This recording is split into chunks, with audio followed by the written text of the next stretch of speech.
Hello, hello, hello. Welcome, welcome, welcome, one and all, to yet another episode of WhickTV, a cross ideological space where we come together to talk about issues both political and cultural, from the silly to the serious. And, gang, we have a show for you tonight. Rashad, okay, I'll let him adjust for a minute. Yeah, okay, all right. Okay, Okay, I'm it sorry. just threw me off a little bit. Okay, tonight we're actually going to be talking about the growing political gender gap between men and women. In the last 3 to 4 years, it has exploded. There's always been somewhat of a gap in most Western countries, but again, a recent study found that that gap has widened in a very unprecedented way. Tonight, we're going to be talking about what that means, why that possibly is, uh, what are some things we can do if we even want to mitigate it. Yeah, there's a lot to talk about here. We have at least one more guest, maybe two more coming. They'll get here when they get here, but we are going to start this off by throwing the ball to our friend, our very special guest today, Brittany Simon. Go ahead. What do you think? That's me. So you want my initial thoughts, right? Please. Okay, so I've been thinking about this. I went to Business Insider and read the original article where it came from. I tried to look up the research, the person who did the research. The foundation seems like good enough, I guess. What I found most interesting is I think that it reflects something positive about society instead of negative, which is that when you give people choice, they don't always choose the same thing. And I think we should see this as a positive thing, as an opportunity to say, if we are given choice, what would we actually choose for ourselves? And it doesn't mean we have to choose partnership, or it doesn't mean men and women have to get along for more than making society move forward, which I don't think involves procreating. I think it involves creating a cohesive and peaceful existence for the people within that society, which can or might not include childbirth, right? So I think it's actually a good thing that men and women are kind of deviating, but also it sort of could indicate a negative only if people are upset about it. So if you're upset about it, I think you need to do some self-reflection. If you're not upset about it, then it sounds like it's just a part of our evolutionary process, right? This is just where we're at as a people. Okay. Well, we'll see how it goes when we get there. Fair Queen, no offense, but we're going to skip you because Allison asked me to, and Allison wants to go before you. So, if at all Okay. possible, we're going to let you go last in case, give her time to get here so she can have her thing. So, we're going to toss the ball to Rashad. Rashad, thoughts? My thoughts are that currently I think the divide between young men and young women politically is coming from a multitude of sources. I think that what's driving young men further and further to the right, in my opinion, and I'm not sure if the data fully, got into this, but I think that one of the biggest issues is improper communication toward young men from the left. I think is giving people like Andrew Tate and, Fresh and Fit easy layups, consistently easy layups. And I think that we need to be a little bit more honest with young men about what it's going to take to even get into a relationship. We can talk about, finding self-fulfillment and all those kinds of things. But if, these young guys are struggling to have proper, platonic and both romantic relationships, then, we need to have an honest conversation with them about what it's going to take to get there.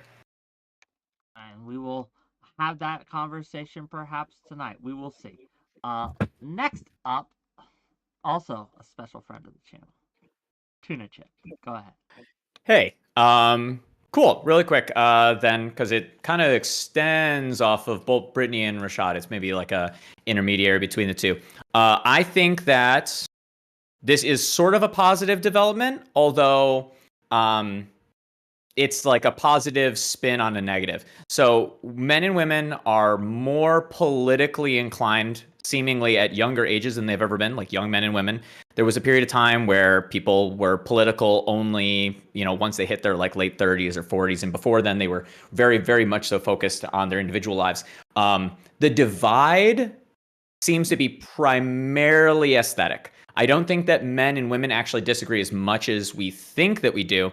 But the language we use, the way we organize, what virtues we are like expressing inside of our politics is massively different. And because those virtues are being reflected back to us by the left and by the right, we tend to camp up. But if we thought about these as like individual policy issues, there would not be as much a divide. That's personally my belief. But yeah, we'll go into that more later. Yeah, I'm sure we will.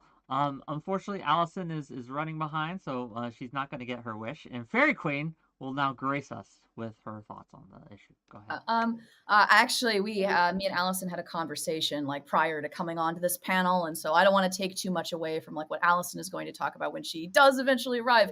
But it's essentially like the take that Tuna gave, and the take which I think is true. I think that it is true that most of the differences that we see between men and women, like with that specific chart from the Financial Times, is largely expressing an aesthetic difference between men and women.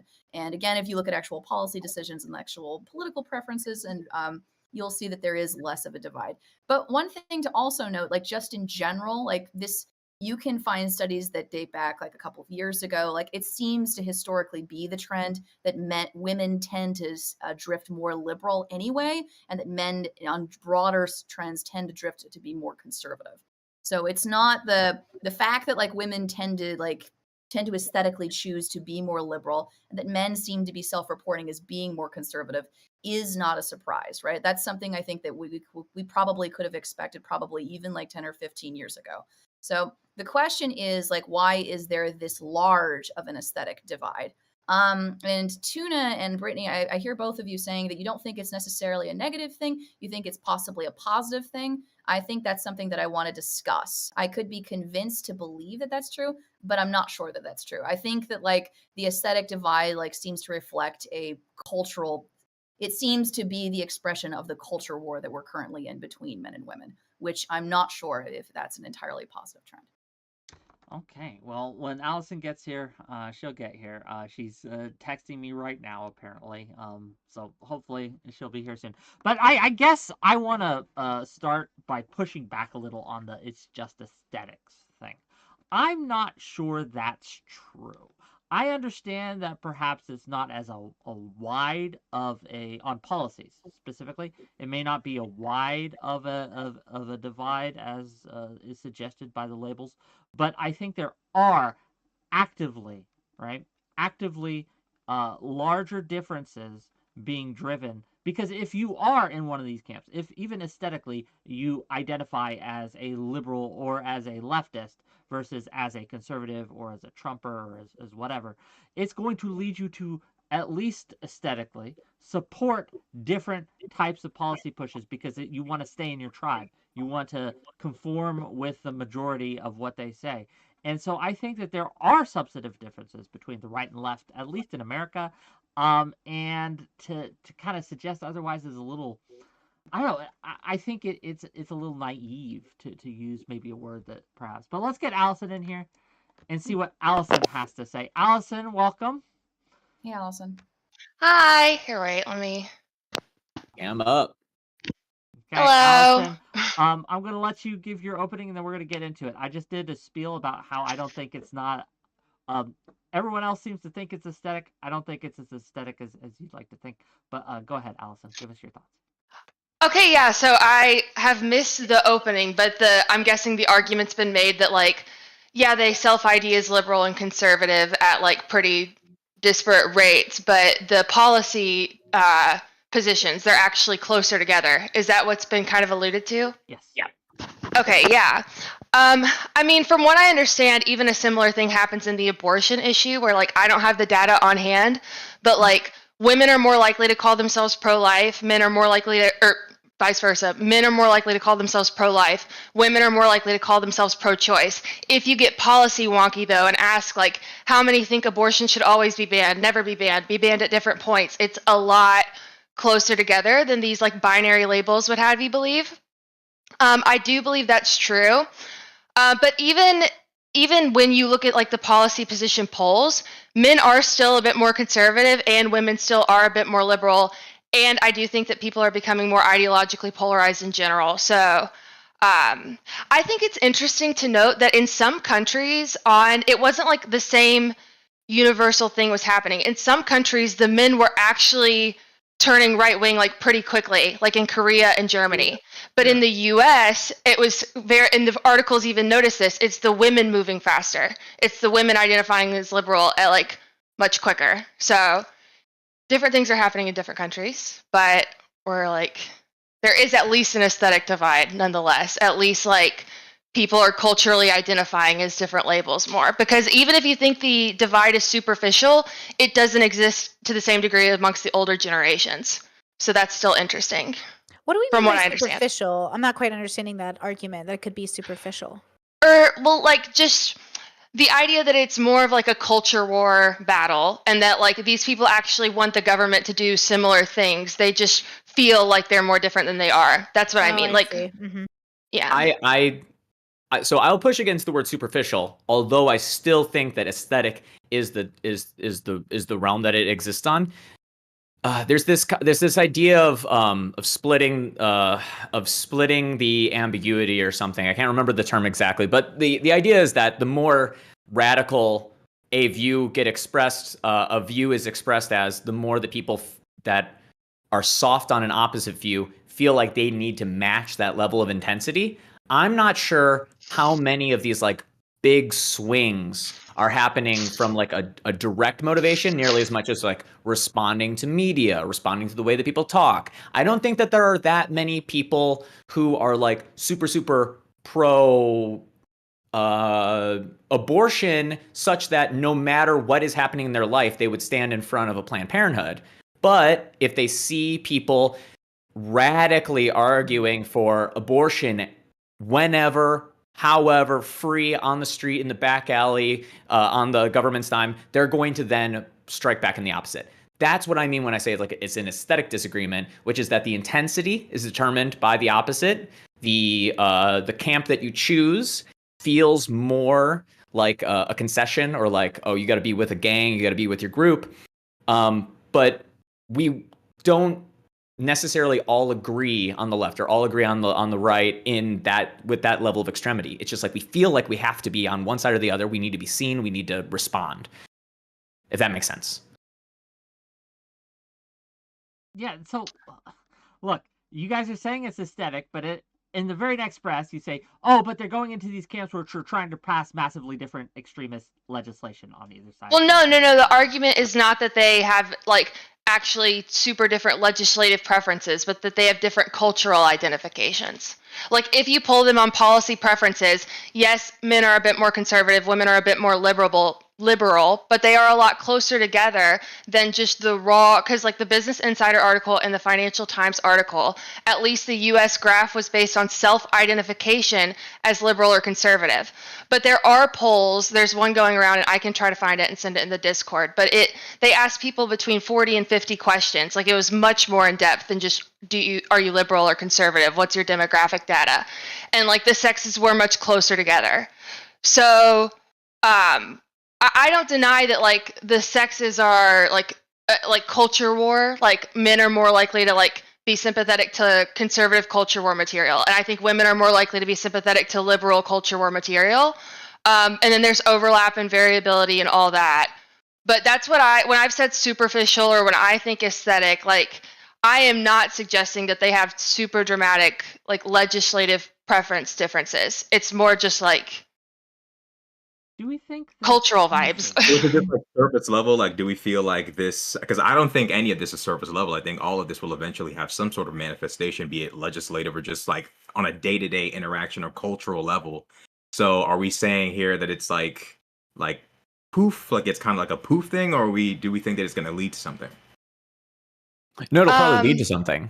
We are talking about people with like desires for change that are being offered one of two possibilities. And I'm saying that the reason they go with one or the other, very much so, is not policy based. Like the reason that you're standing in front of a building tends to be pretty like, you know, religiously based in the case of abortion. That's not one of the main policies. Probably a bad analogy. But if you were to then say something like, God, people who would talk about border control. A lot of people don't actually know what they want out of border control. They just know that they don't like what's being done right now. So when they get offered two possibilities, they're not going to choose one based on like an informed perspective, like this is what the data says is going to reduce the amount of harm for immigrants or is going to be most economically stable. They're going to choose which one matches some of their other presuppositions. This is the conservative view. So I'm going to go with the conservative view because I'm a conservative.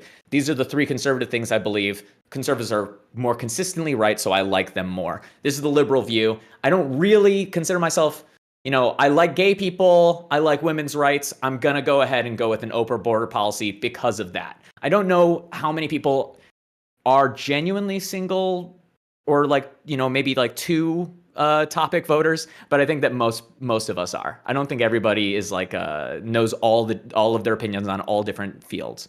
Yeah, I just also want to kind of again reiterate that this isn't the only data we have on gender gaps, right? So to say it's aesthetic, I think is missing the point, because when they go to the ballot box, when they go to the voting machines, there is also a gender gap, and it is pretty large, right? So they're not just saying, I want these different policies, or I identify as this camp or that camp, but our policies are relatively the same.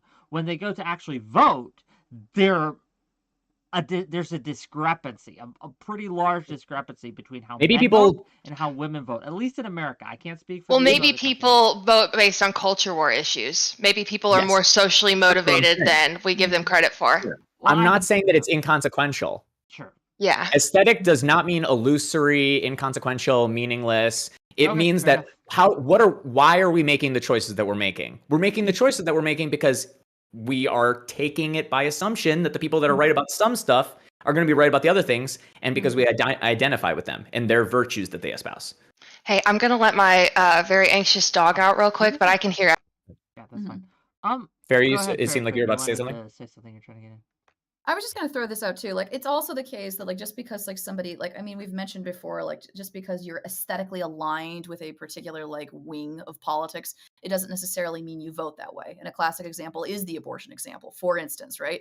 There were many people, many conservatives who identified as pro-life, but when Roe v. Wade was actually overturned and they flocked to the voting booths, it turned out in many states that are red states who vote consistently conservative, they actually supported an upheld abortion in multiple states. And that includes many, and that's true of many conservative women as well, who would describe themselves and who often will describe themselves as pro-life. But when it comes to actually making a decision on the ballots as to whether or not they're going to support pro-life policies, they after Roe v. Wade was overturned, they didn't do that. So even if it's the case that you do find somebody who is female who describes themselves as conservative, again, that doesn't necessarily correlate with a policy decision that they're going to make or with how they vote. We also have to consider there definitely were abortion referendums that went the pro-choice way in red states. That definitely happened. But I do wonder if you identify as a conservative woman, but you disagree with your party on abortion, and you don't have a referendum, you just have a two-party vote, there's no referendum up, how likely is that self-identified conservative woman who, disagrees with her party on abortion, but clearly not enough to lose political allegiance for the movement altogether? I have a hard time believing that she switches her vote, but it's possibly true. That's just based on intuition, so. I feel like no matter who you are, no matter what camp you fall into, you believe you're voting in a way that will give you more agency and option. And I think ultimately that's why it comes down to values, whether you are a one issue voter or not. And it really comes down to that divide being a part of it, incredibly social, but also sort of the expectation of how my vote will impact my life. So I feel like people are, and it's one way, pressured by their bubble to vote a certain way because they don't want to be the different person in the group. And then in some ways, that nuance isn't even allowed with our voting system technically. In a lot of ways, people are ashamed to vote sort of more nuanced. But I think ultimately, this is all very social. So when I saw this graph, I was just oh, what a social reflection of how people end up projecting themselves. Go ahead, please. Before you go, $5 from Testicle Johnson. Wick, you once said white liberal feminist policy comes at the expense of men and minorities. Thoughts from the panel? Never said it. Total lie. Thank you for the sub, Ice Beans. Really appreciate you. Go ahead, Tuna Chip. So yeah, I mean, just to take up Brittany on that topic. So we talk in public, we vote in private, and that's going to make up for a substantial part of this difference. And I do think that all of the like political activism that it's become normal on the left and the right has been through mediation. It's not through your workplace. It's not through. It's primarily through like what posts you do, what things you say on social media. That's not substantive, and it's also extremely social. If anything, it's only social, which is like the weird thing. So what if the culture war now, I don't think that is true, because unfortunately what it comes down to is that who ends up running for office is empowered by those social platforms. So it becomes substantial at the moment that they get elected in and they believe their constituency on what they say. But like, when does that become consequential? Does anybody think that, like, so you share a picture of a aborted fetus and you say, this is what you're doing to fetuses? Or is that actually like changing the world and changing opinions, or is it like a black square on Instagram? It's just reflecting a temporary, forgettable political signal. Like, what's Depends the on line the crowd. between actually political and something that is just participating in the social, participating in your bubble, as you would say? It usually just starts social and then becomes political, right?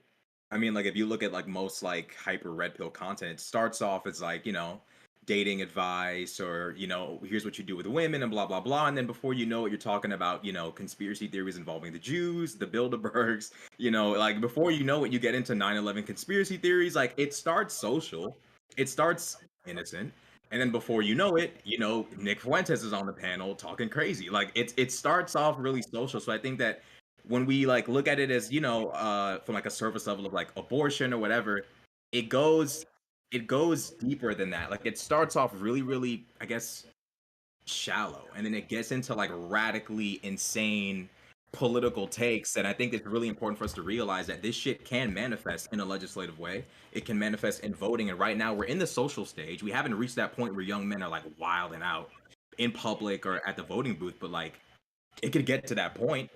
I mean, am I overreacting? Like, I if don't think anyone you are, back, and here's why. Right. So first of all, I've been trying. People are saying I'm low. Can you guys hear me fine? You are Yeah. low. You're low. I I've turned turned you you up up. on my end. You're a little low. I've turned you all down. I've turned myself up. I don't know what else to do. I'm getting closer to the actual mic. I turned you up on my stream. You're fine. Okay. I just want to make sure that I can be heard and everything's good. Okay. With that said, well, I also want to talk about why this is happening. I do want to get into that, but I just want to kind of piggyback off what Rashad said here, right?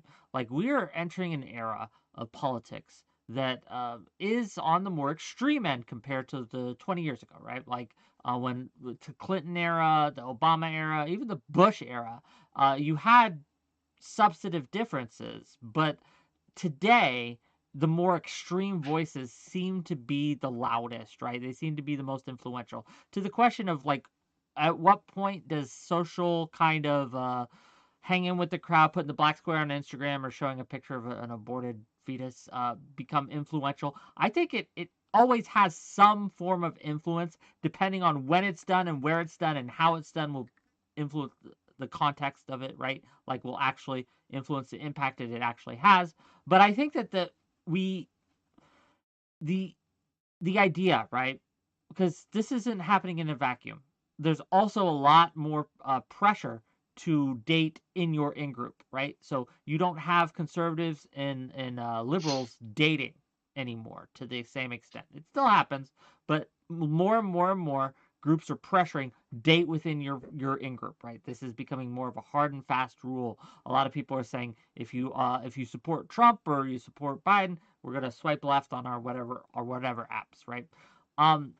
This is going to create, right, over a long period of time, if nothing else happens, if this isn't checked, a greater divide in the country than there is now, almost like a two Americas. And I think that does not bode well for our ability to govern the nation.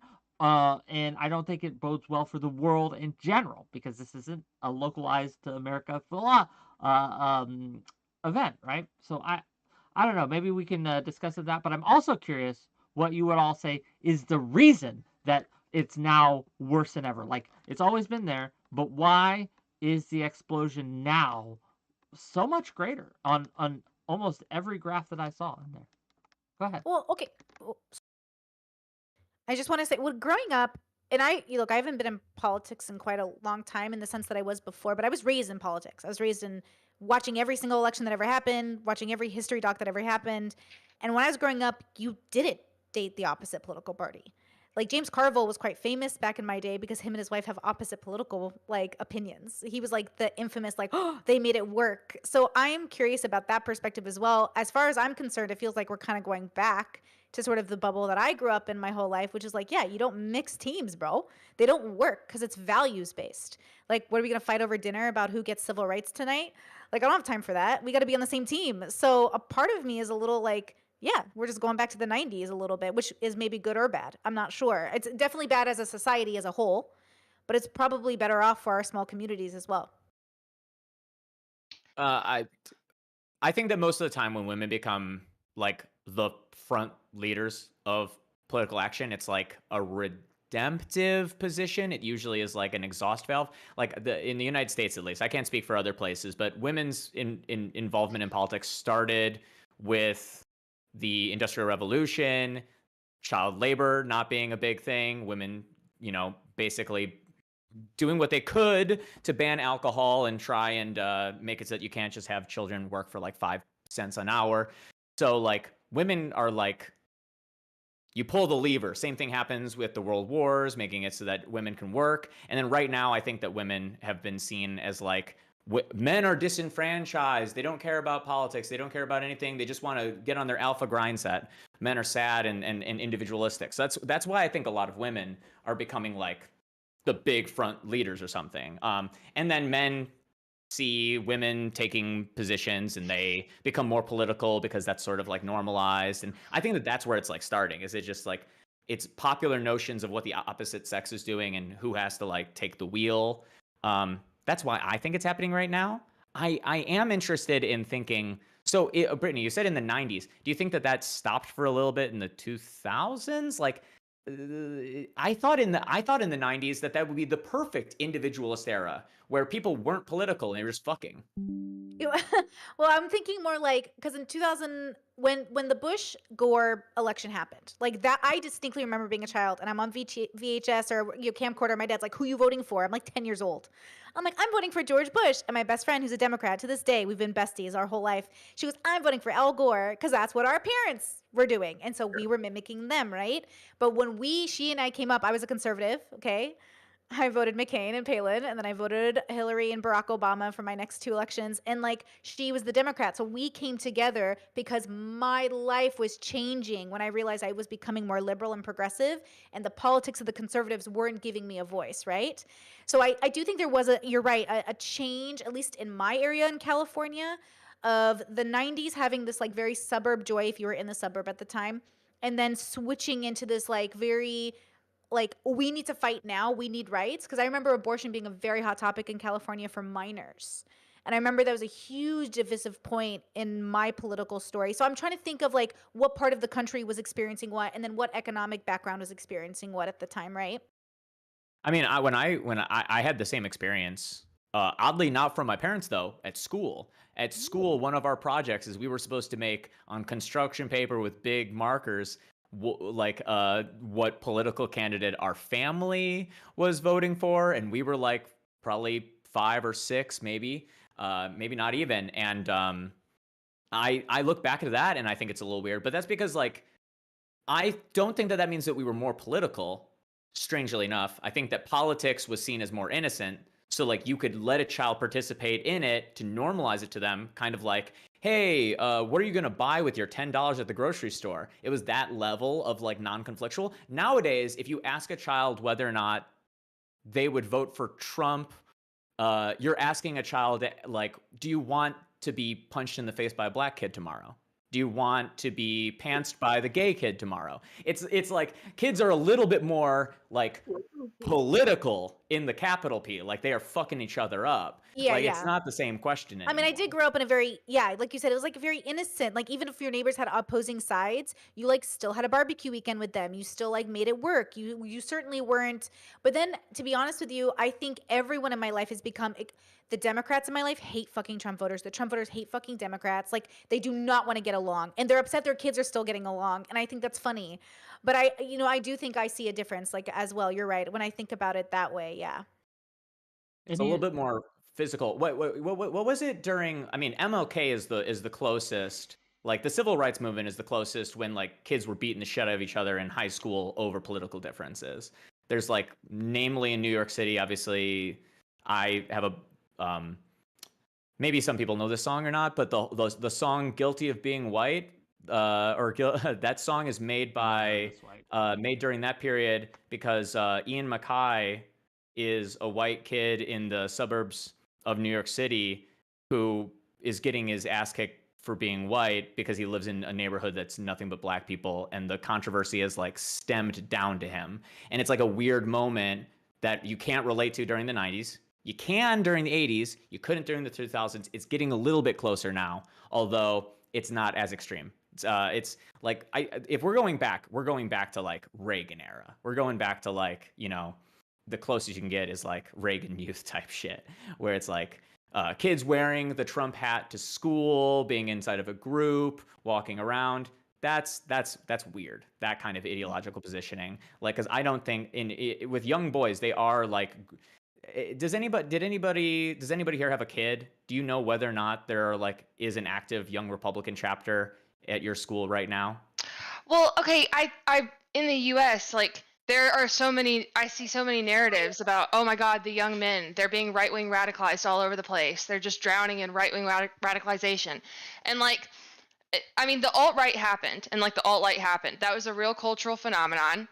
But like by the numbers, it does seem more women are being politically activated in the opposite direction. This is not as like, you can say, well, that's not as costly of a thing. Like, and I'm like, okay, yeah, that's true. But like, there's a graph. There's not a single issue, regardless of partisan preference, that women aren't more worried about. Like, it's like, who thinks what is a big threat to America? And literally, whether it's a conservative priority or a liberal priority, the women are thinking it's a big threat to America, like between 15 and 20 points more. This was in either that Business Insider or that Financial Times article. To piggyback off this a little bit, just not to interject too much, but I found that the reasoning in the article was interesting, at least the hypothesis they gave, right? And I want to talk about it because thank you for bringing it up. Histrionics. That was just a one-word article, sorry. No. The reason that the article, or one of the possible reasons that they hypothesize in the article, is because women have time to worry about this. Men do not. Men are worried about themselves. They are struggling in a way that women just are not. And so women are able to worry about all these externalities. They're able to worry about the starving kids in Africa in a way that men are just trying to survive the next day. I want to know, like, do we agree with that? Do we think that's bullshit? What do we think, gang? I don't think that's true at all. I don't think women are sitting around with more time. I think women socialize a lot more. They socialize a lot better. So they're probably more likely to have a friend of like eclectic backgrounds. Like they're probably more likely to have a gay friend. They're more likely to have maybe even a trans friend, depending upon how many friends they have. When you have a demographic of people that are making so much more friends and interacting with so much more people, they're probably bound to have a lot more concern for what goes on in society than a demographic that's a lot more lonely, probably plays a lot more video games, probably doesn't have a lot of homeboys. If you don't really have a lot of friends, you're probably not really as concerned about what goes on, especially like for me as a young black man. Like, there's not too many issues in society legislatively that like I'm too bent out of shape about. So it is kind of easy for me to kind of just chill and not be too concerned. I think what's driving men so far away from giving a fuck about what goes on in terms of like liberal politics and policy is the fact that like, what is the left really like saying to young men? I think young men are seeing a lot of empathy going toward minority groups, toward the women, toward a lot of these different communities. And young men are kind of sitting there like, look, like We're not as educated. We're a lot more broke. We have a lot less friends. We're struggling in terms of dating. Like, we don't feel like there's really much of a future ahead of us. Why would we give a shit about what's going on in society if we don't really think we have a future in this society? So I think that's what's driving the divide is young men feel disenfranchised, and the left is kind of like, okay, well, just make sure you're not assaulting women. Just make sure you're not making women uncomfortable, and then go play. I don't really see how that's pulling men toward liberal ideology, which is what we want. Couple of things that I just wanted to spit out, and I think that this is important to mention in regards to the article. So the article is specifically referencing like the political ideology of men and women from ages 18 to 29. And the reason like why that matters, especially like when we're talking about voting turnout, is because people like from ages 18 to 29 like vote at less. They just don't turn up to the voting booth as much as like people that are older, right? So like according to Pew Research here, it says like in 2022, 36% of voters were under the age of 50 compared to 40% of voters in the age of 2018, right? So the vast majority of people who are actually going to the voting booth, who are actually making the biggest swing on policy decisions, are mostly over the age of 50, at least according to like this recent study, right? So that would mean that while it is certainly true, and while it's certainly important to note like the political differences between men and women in Generation Z, it's also important to note that more than likely they're probably not going to be, that's not the population that's really going to make the biggest impact on what actually winds up happening at the voting booth, right? Yet. So I think, I mean, because they're less likely to vote, they're less likely to wind up at the voting booth in the first place. What do you think they're going to do when they get older? Well, what we're going to do when we get older. I mean, so like just on that note, and this is something like you were mentioning before, like I think it's important. I mean, we can certainly talk about like the culture war and about how it's affecting men and women and the reasons like why men and women might be different like politically right now. But I'm looking at a chart right now just historically, and this goes all the way back to like 1964. Women historically are more likely to be registered to vote. They are more likely to report voting, and they are more likely to, they're more likely to report voting. They're more likely to report that they are registered to vote. This goes way historically back.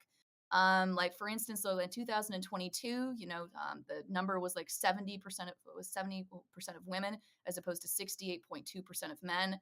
In 2020, it was 74% of women as opposed to 71% of men. And if you go all the way back to 1980, you can find that the number is 70% of women as opposed to 69.3% of men.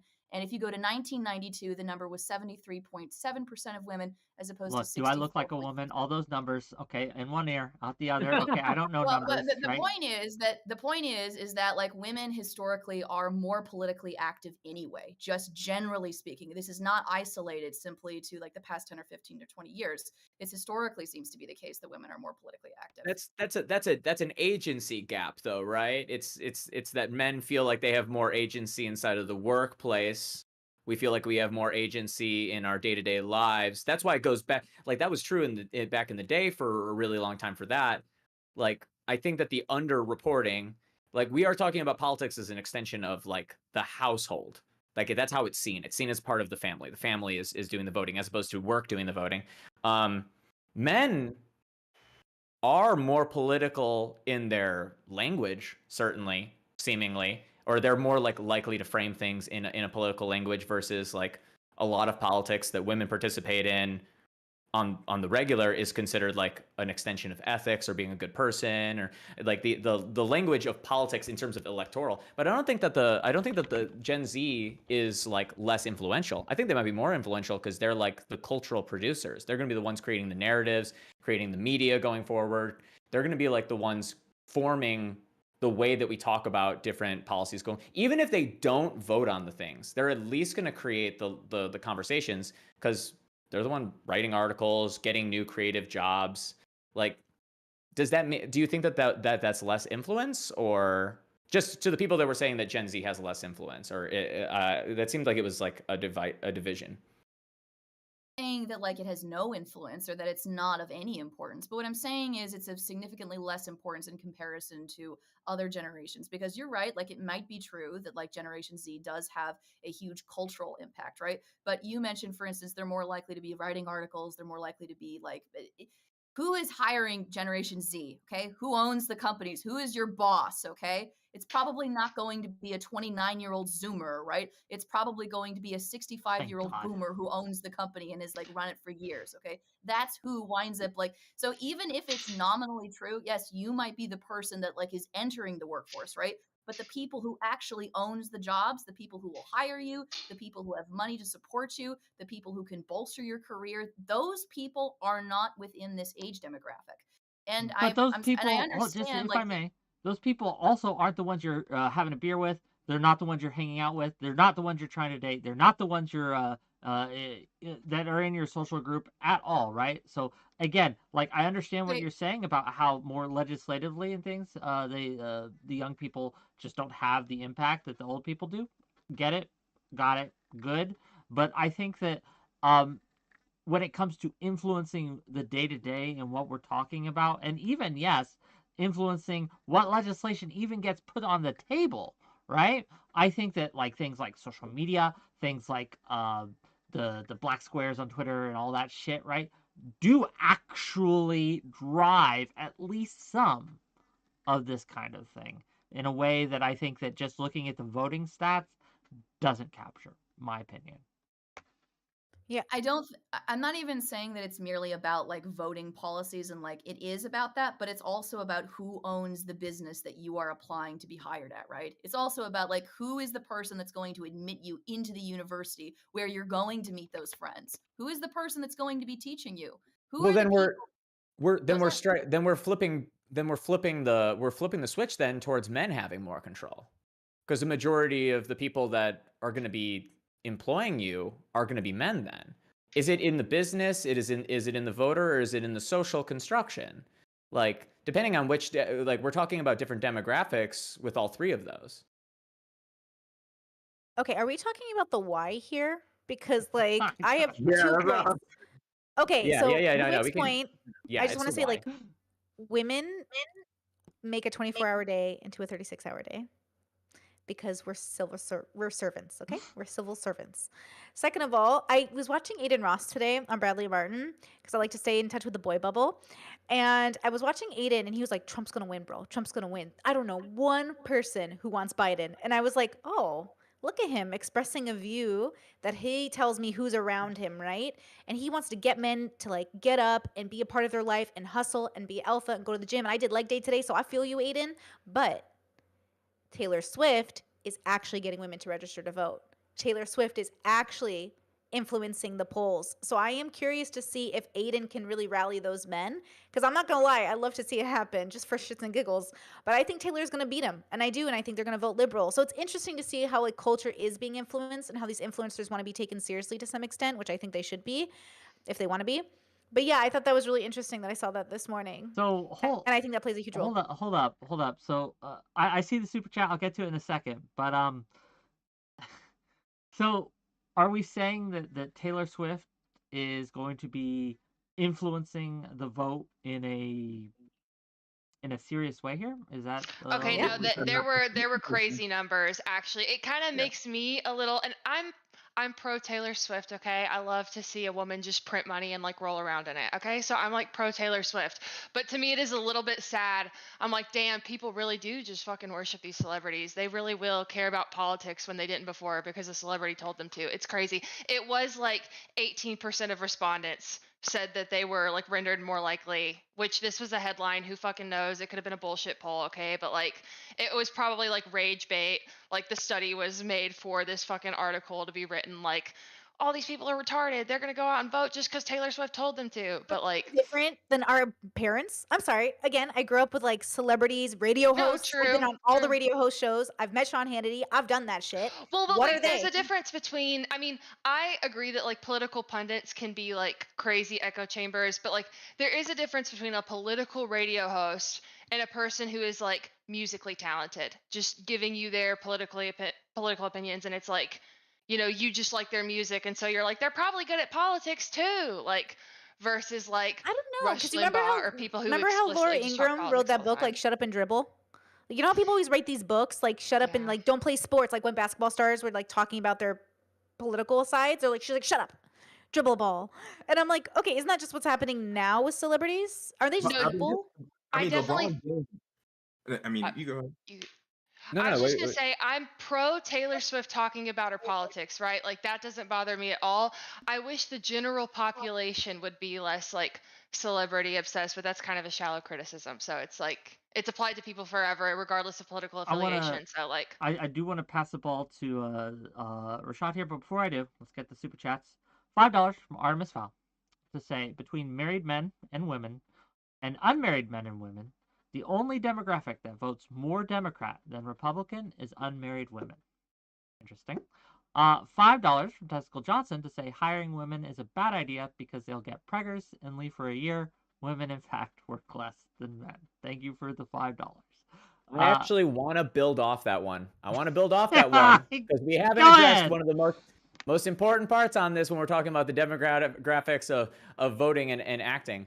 The girl boss identity and also the increasingly gay workforce of tech jobs. We are getting to a position where the norm and like the social norm we're trying to get closer to is not reproductive. And that's totally not scaring me. But the right wing is obsessed with the idea that they will outbreed the left. We're gonna get it. That's gonna take us in a direction. You're gonna skip over the breeder question? Okay, whatever. It's gonna take it. We might. I'll put a pin in it. Okay. We might get back to it, but I think this. I want to discuss the actual topic before we get into Malthusian or whatever the fuck it is, right? Like the anti-natalism. Okay. I want to pass the ball to Rashad, see what he had to say, and then I have a question to maybe steer this in a direction instead of. I feel like we're hitting like all over, right? And I want to kind of just center this a little bit. But anyway, go ahead, Rashad. I could be wrong about this, and someone like feel free to correct me if I'm wrong. I don't want to like discount like the numbers and the statistics that Ferry brought up and anything like that. But we do have to keep in mind that Gen Z is dealing with a political landscape that I don't think many other generations can completely relate to. Like we've had more intense situations like the civil rights movement and things like that, but we do have a much more kind of insane space where people are spending a lot of time, much more time indoors, men and women. People are consuming content that is 100% tailored to their biases on a consistent basis. People are becoming more and more angry at one another, at least online. This stuff will spill over eventually. And Gen Z is not going to just disappear when they turn 30. They're going to be the next, I guess, boomers. They're going to be older. They're going to be even more politically engaged than they are before. And I think that I think we have to talk about, I think this divide in terms of why men are becoming so much more like Brittany brought up, like, you know, Aiden Ross talking about Trump. Like, what the hell does Aiden Ross know in specifics about Trump's policy and what he could do for America? Not much, but all these little kids like that love Aiden Ross, that love Sneeko, that love Brad, that love all these guys, they're absorbing this shit 100%. It's not just like going over their heads. And these kids are eventually, as time goes on and people become even more radical, and we got the election coming up, young people are becoming more invested mentally, and this will affect at some point legislation as Gen Z gets older. So I think that what we could do as the left, and I know I'm like culture warring the fuck out of my arguments consistently, but I do think part of why young men are being dragged toward the right like has nothing to do with abortion, generally speaking. I could be wrong, but I do think it has to do with conversations with men. I don't think men are that bent out of shape about abortion. I could be statistically wrong, but I do think we're missing the mark on really cutting into where, you know, people like Andrew Tate, who connect to young men through Aiden Ross, trying to break that connection between the young people, really, really young people, and people like Andrew Tate getting to them through Aiden Ross. I mean, are we going to ask are we asking whether or not the like Aiden doesn't know policy? That's fine. Probably. I might not be giving him credit, but I'm assuming from the way that he doesn't.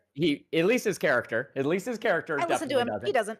He doesn't. Okay, cool. But he knows Trump is funny, and he pisses people off. Literally, him and Bradley were like, Trump is so funny, he pisses everyone off, and I'm like, I love him for that. Yeah, and you know, we've been seeing a lot of people doing the same thing with the Biden thing. We're always like, Dark Brandon is absolutely the same kind of joke, trying to reflect it back. And I don't know how much Taylor knows about Joe Biden, frankly, or at least how much she knows about Trump and how much she's like anti-Trump or something. I don't know whether or not that is. And this is just going back to the aesthetic realm. We are talking about like the echoes of the Kanye Taylor Swift debacle. We are talking about, like, at some point Kanye came in, he interrupted a woman, it made everybody mad. Now she's back for revenge. The women are going to get the Democratic Party. You know, we are talking about, like, this has been going on for several years. It wasn't political at the time. Didn't even look political at all. It mostly looked like just like a rude dude and a woman who thought she was hot shit, and he put her in her place. Like, but that's how everybody's thinking about it. Everybody's thinking about, like, I'm gonna let Trump you is finish, but so I just great wanted at to doing snatch a mic I from gotta you. I'm gonna What? let you finish. I'm gonna let you finish, but I just wanted to say, right, that Wick is the best channel of all time, and you should probably subscribe to him. But no, in a very serious way, like, so just to circumvent your monologue here, Tuna, I am curious. Got me. Are you saying that the Kanye Taylor snatch the mic from him event was one of the focal points for the divide that we're seeing ideologically between men and women today? Is this your I'm saying argument? that it probably had more influence on this moment than we're giving credence, because we do think of just like Republican and men and all of that. Men are taking up too much space. They need to close their legs. And then on the other hand, it's like women think they're hot shit and like they're so creative. Like, I think that's what most people are thinking about when they're actually voting at the ballot box. I think that's what the Zoomers give a shit about. Way more. Okay, are they ever going to get there before they're 30? And what does this mean to prepare them to get ready for when they're ready to vote at 30? Because, like, even me and my demographic, like, lots of my friends don't vote. I tend to vote. I want my sticker. I'm, like, very petty, you know, just give me my sticker. But also, like, certain things are more important to me than others. So I feel like as a sister of 7 younger siblings, as I watch my littlest brothers who are big Andrew Tate fans and they love Aiden, that's why I stay in tune with the boy bubble so I know what they're doing. They always tell me, they're like, well, like, they don't feel like they are being heard. But more than that, there's no one they can look up to. And the people they can look up to who are badass and awesome and have muscles are definitely not on the Democrat side. Sorry. But I have an answer to that. Like, but that's not just because of like the Democrats. That's also because if you notice, like over the years, like church attendance and attendance in the pews is down. You'll also notice that like the number of people that are like that are registering their children to go attend Boy Scouts is down. People are less likely to enroll their kids in community-centered things where you would typically have that type of leadership is down. Like typically speaking, we used to, like, I know like from my brothers, I'm sure like some of you, if like you've had this experience, the men on the panel, some of you may have like have had that type of leadership in like the activities in sports, in Boy Scouts, in the church, in your church youth group. Today, many people that grew up in Generation Z are less likely to have had that type of leadership and to have had and are less likely to have had those types of experiences because there's less attendance in the pews. So I don't agree that it's because feminism and it's because of Andrew Tate or all these things. I think that it's because of a wider cultural thing that's a lot more complicated and a lot more nuanced than that. But Kanye snatched the mic from him. Okay, Bro, that has to be it. Nah, bro, that take was the funniest shit I've heard in a hot fucking minute. Don't ever abandon that take. Keep that shit for life. That shit fucking almost fucking killed me. But It's not I don't think that's that crazy of a take. I do think that we vote from emotion. And however you came to that conclusion, at some point share that shit with everybody else, because bro. But what I'm saying is, I think that it's true that the lack of male role models in society, I don't think like that has a lot of economic things as well. Like, parents not really having as much time to like put kids in different programs and things like that. It's one of those things where like we've arrived. We are where we are. Young men have increasingly more single, parent households, which are mostly, female dominated. Young men don't have a lot of after school programs they're taking part in. We are where we are now. The question is, how do we acknowledge and combat the cultural win? Like, how do we alter where young men are being pushed in this absence of male figures? Because I can relate to not having a male figure, and I had to learn how to get my shit together, oftentimes from the fucking internet, which is crazy. But that's at the point where we are right now. Two things before I let Allison go, because I know Allison wants to get in here. 2 super chats. Artemis Fowl for $10. Has a panel already defaulted to men being at fault for not having the same view as women when every metric and pupil has shown the left That's it, guys. running? Sorry, you can finish that. Running But to I've the already said it. The right wing or the left wing is not losing men. They're just gaining women. They're gaining women at a crazy rate. It's not like the right wing is taking all the men away. The left wing is just not getting them. Like they are snatching up women left and right. That's what's happening. That's what those just graphs show. grabbing all the women. $2 for Testicle Johnson. The real issue is collectivism. Discuss, please. Thank you for the $2. Thank you for the $10. Snatching women left and right. The left. Let's talk about it. Do you think that there is an active effort by people on the left to court women that just doesn't exist on the right? Or is that the argument? Oh, it Yeah, I exists on think the it's right. hard. It's Yeah, hard for to sure. court women as a conservative, right? Because like, what are they offering me? What's the deal? What do I get if I join? No freedom for your body. I mean, that's no one's gonna take that. You know, I don't see women taking that deal. But we look at the graph, like 25% of young men identify as liberal, and like 45 up to like 43 are liberal amongst women. I think young men are becoming less and less empathetic toward liberal ideology. Looking at the stats myself, I mean, I could be wrong, but I don't think the left is like keeping men and then grabbing more women. I do think the left is kind of losing young men. Am I wrong? Well, I don't think the think you are. right wing Before has you go, always before had you go, more before you men. go, before you go, I'll let you go. $2 from Artemis Fowl. Read the entire super chat. Yes, I will. I'm sorry, I didn't mean to. Sorry, $10. Artemis Fowl. Sorry. Okay, I'll just start from the top. Has the panel already defaulted to men being at fault for not having the same view as women when every metric and Pew poll has shown the left running to the extreme and the right moving only slightly? Okay, there you go. Fairy Queen, get it. To agree with what Allison was saying earlier, and I do agree. I think that men are less likely to young men, I think, are less likely to show up at the polls, period. And I base that based off of the statistical fact that like men are less likely to vote and are less likely to be registered to vote in general as opposed to women anyway. So I would expect that trend probably, and that's not a new trend, that's something that has consistently been true for decades. So I would expect that to be true anyway, like between like in Gen Z as it is. But consider what's happened over the past like 14 years, the generation that the Zoomers grew up in. We grew up in a generation, we grew up in a generational time with the Me Too movement. We saw our first female vice president, our first female Speaker of the House, Nancy Pelosi. We had our first female political candidate who was the nominee for a national political party, Hillary Clinton. We witnessed the overturning of Roe v. Wade.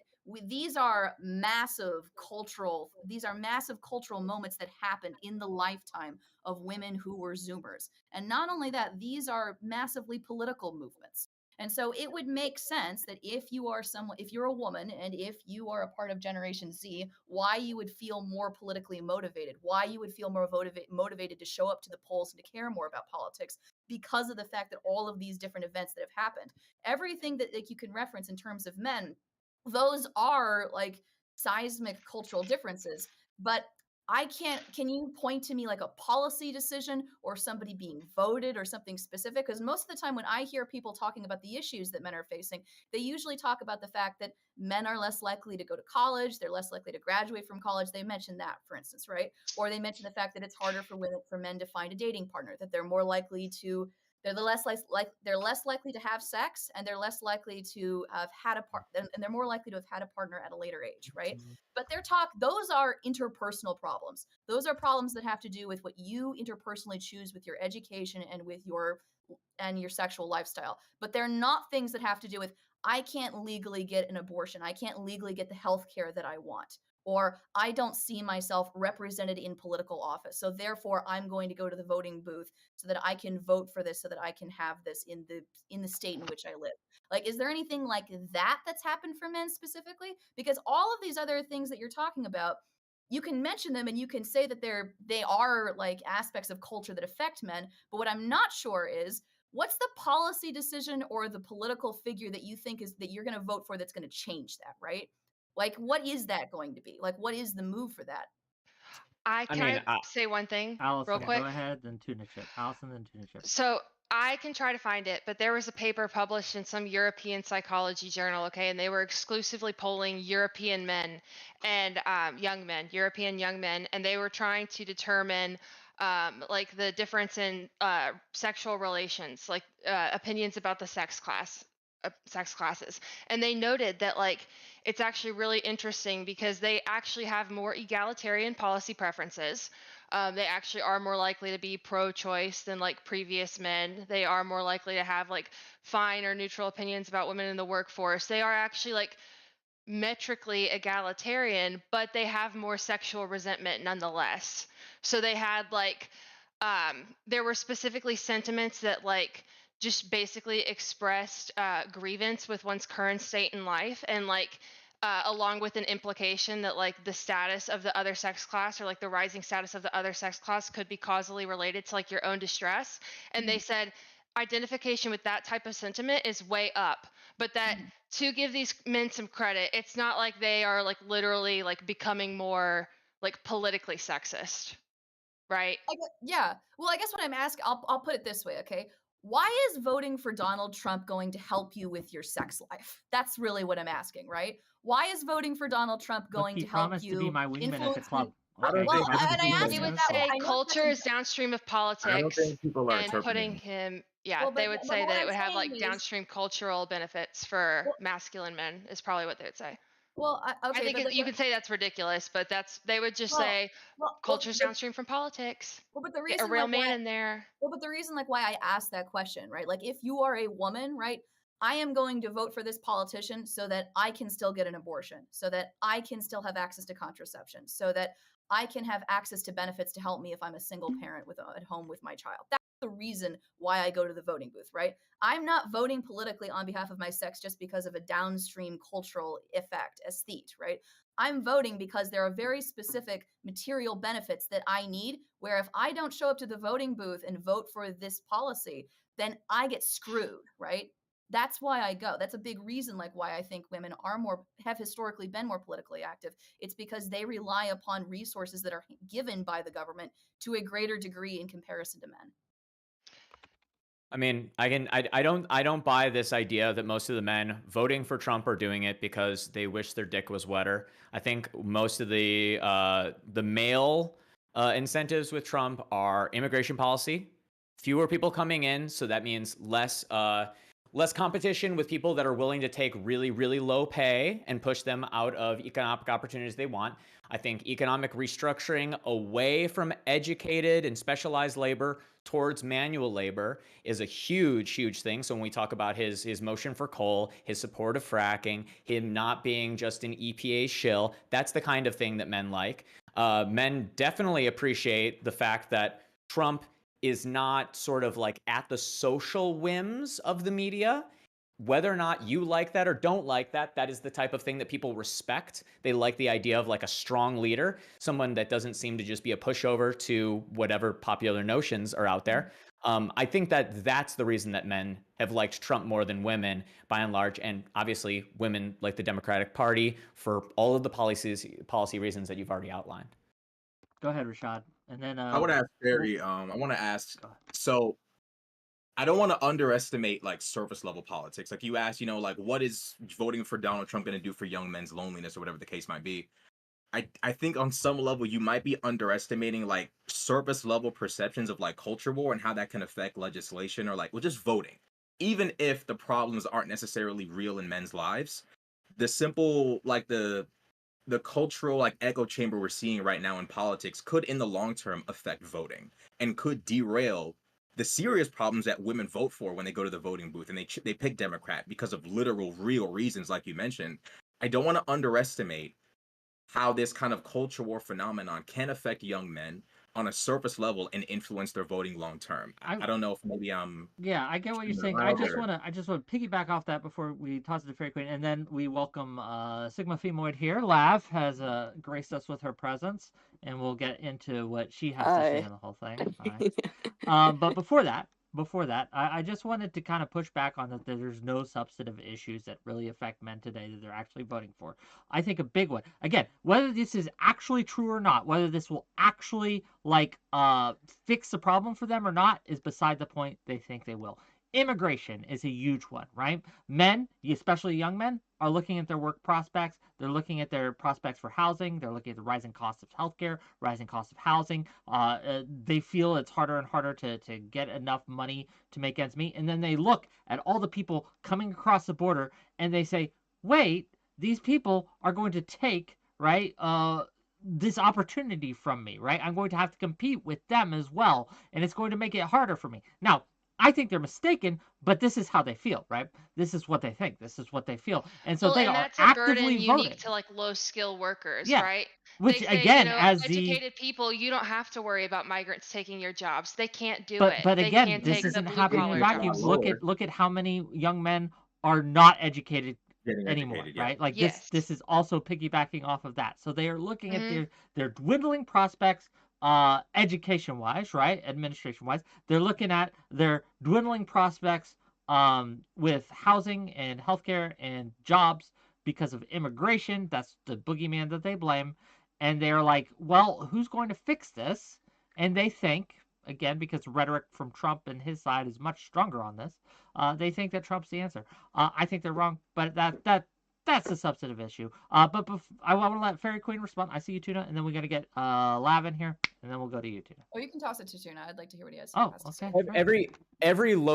Every low skill, which I don't like that term, low barrier to entry is probably more accurate. Every low barrier to entry like job that is not available is another person that does have to pay rent, does have to like eat food. So like it doesn't even just affect them. It affects the tax burden of the entire state. So if we just shove in a bunch of people that don't have language or skills that are going to have a good fit inside of the economy, that's also the main thing that people care with Trump about. Like we already have a bunch of unskilled men that don't have jobs already that are born here. They're called Like streamers. people don't want to I just prefer the toss term that in. streamers, Tuna Chip. Okay, you don't have to use those other terms, streamers. Hey, listen, man. If you can turn a webcam on, you're probably a little bit smarter than some of the people I'm talking about. So I agree with like what you said, Tuna. I do think that that's the reason like why men typically vote like more conservatively in comparison to women.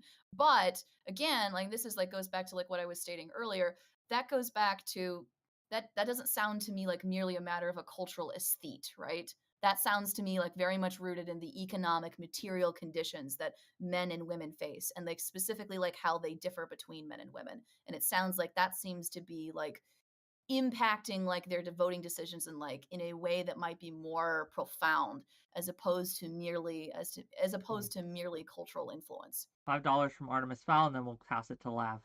I don't know why women think men prioritize their sex life as much as they do. Men may actually vote for things that extend past self-gratification. Thank you for the $5. That's not what I was. I thought Fairy Queen was talking about a very specific type of man when she said that, like the dejected internet male that's like the topic of so many conversations on twitch.com, right? Like I don't think she was talking about the average Trump voter. Like of course there are plenty of policy prescriptions on the right wing that have nothing to do with sex drive. I think that she was kind of isolating it to, I could be wrong, very clear, I don't want to misrepresent you, but that's exactly right. And I'm really glad that you said that, Allison, because like earlier, Rashad, when you were talking specifically about the population of men that really needed to be dragged over to the left, right? That seems to be isolated, right? Like typically speaking, when we talk about like what that population of men care about, I hear this all the time. Like we talk about incels, we talk about male loneliness, we talk about lack of male role models, right? Like this, like what you're telling me right now regarding like lack of economic prosperity, lack of access to jobs, right? Concerns about immigration, that's very real, but that's never something that's brought up in relation to this population of men, right? And so, and I hate to say it, but if you're somebody that like is able to exist like in your basement, right? And you don't really go outside and you're kind of lonely and you don't really talk to a whole lot of people, you're probably somebody that lives like a middle class to a lower middle class existence, right? You're probably not going to be the population of people that's really concerned about somebody coming in and taking like your low skilled or like your blue collar job away from you. You're probably somebody that has access to a computer, right? That probably has like that is able to spend lots of time on the internet like this. You're probably somebody, and that person, I'm sorry, that person is probably statistically less likely to be concerned about some of the economic material conditions that Tuna was mentioning earlier, which I agree exist, and I think is a big reason like why men tend to vote more conservatively. But I don't know like how influential that is for this population. Thank you, Allison. That was It is still. I'm going to reiterate. It affects everybody. After you, we gotta because get it is a louder. welfare state that is being paid for by it. Okay. So like it does affect them. They are they Okay, are but come dejected on. on that land. It's not Does that- direct. It's not direct. I agree with that point. They are not, but that is what they are being appealed to on. They're being appealed to on this idea. But does the 19-year-old Zoomer that's like afraid about getting a girlfriend and feels like he's like going into like the edges of the manosphere, is he really thinking about that? Is he thinking about the tax burden on the state? Is he thinking about is he thinking about the impact on welfare? I don't think that he is. I mean, they think could that still vote even if they don't think about those things. They could still impact decisions made in this country with just blind, just pure culture war voting. I think that's a real threat, like a real possibility. I could be wrong, and I'm open to being corrected, but I do think we're kind of understating how much the fucking insane conversations we're having on the internet can make someone vote for some shit that in real life doesn't even benefit them. And I think but that the point is like even if that's true, like even if let's think about like a woman who is the same age, who is try not to, also like but go in the ahead. basement and doesn't do a whole lot of stuff, right?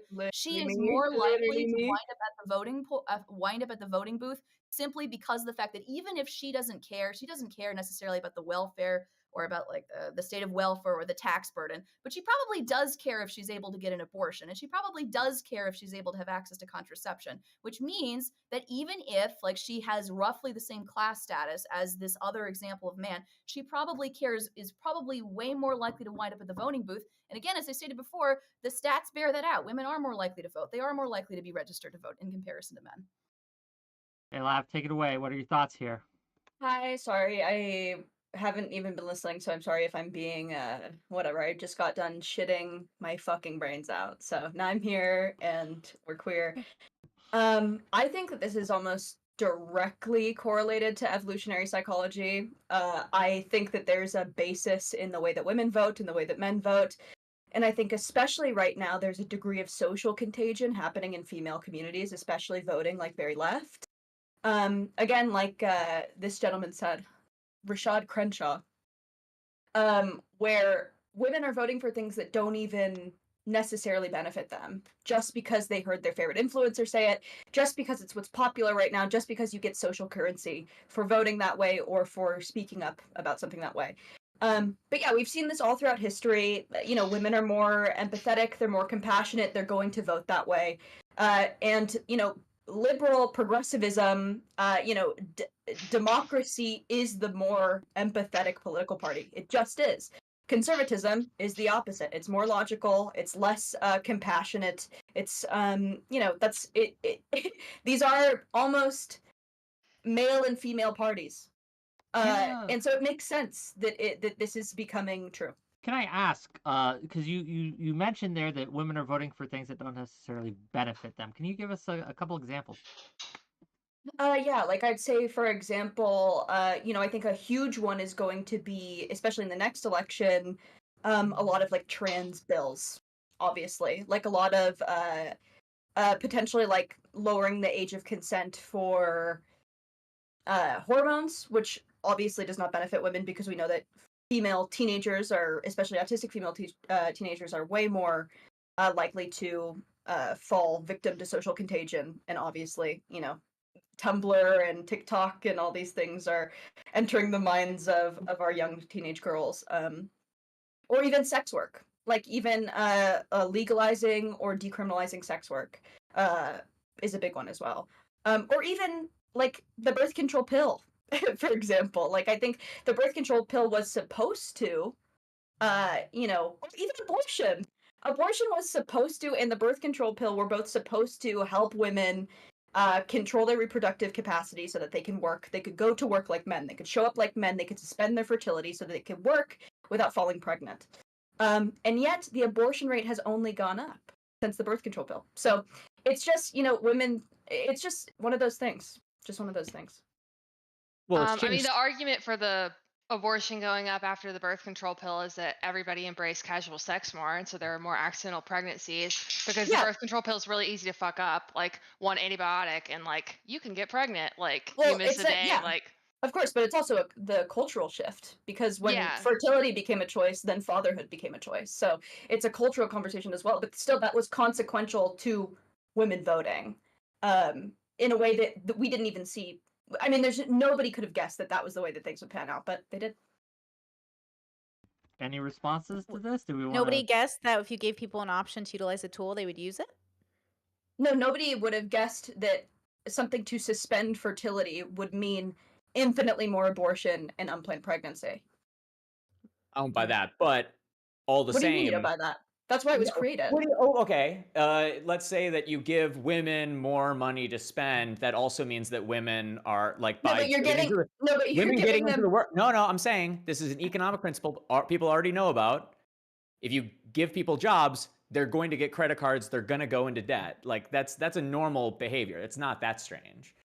Sure, we thought that there would be more casual sex. We didn't think that there would be more babies. That's the medicine is so that babies didn't happen. There's more abortions. There's more babies because there's more sex. It's a pretty sure, but now everyone is on birth control. So no, we did not think that there was going to be more babies. I mean, at first they only let married couples get birth control for this reason, because they wanted to make sure that like it was actually people controlling their reproduction, and rather than people who like weren't otherwise having sex. They said, well, these are married people, they're going to be having sex either way. You might as well let them be able to like control their fertility. And there was one Supreme Court case that said states you can't ban it for marital couples, and then there was another Supreme Court case a couple years later that said no, you can't ban it for any couples. You can't it violates equal protection to have an arbitrary boundary between married and unmarried.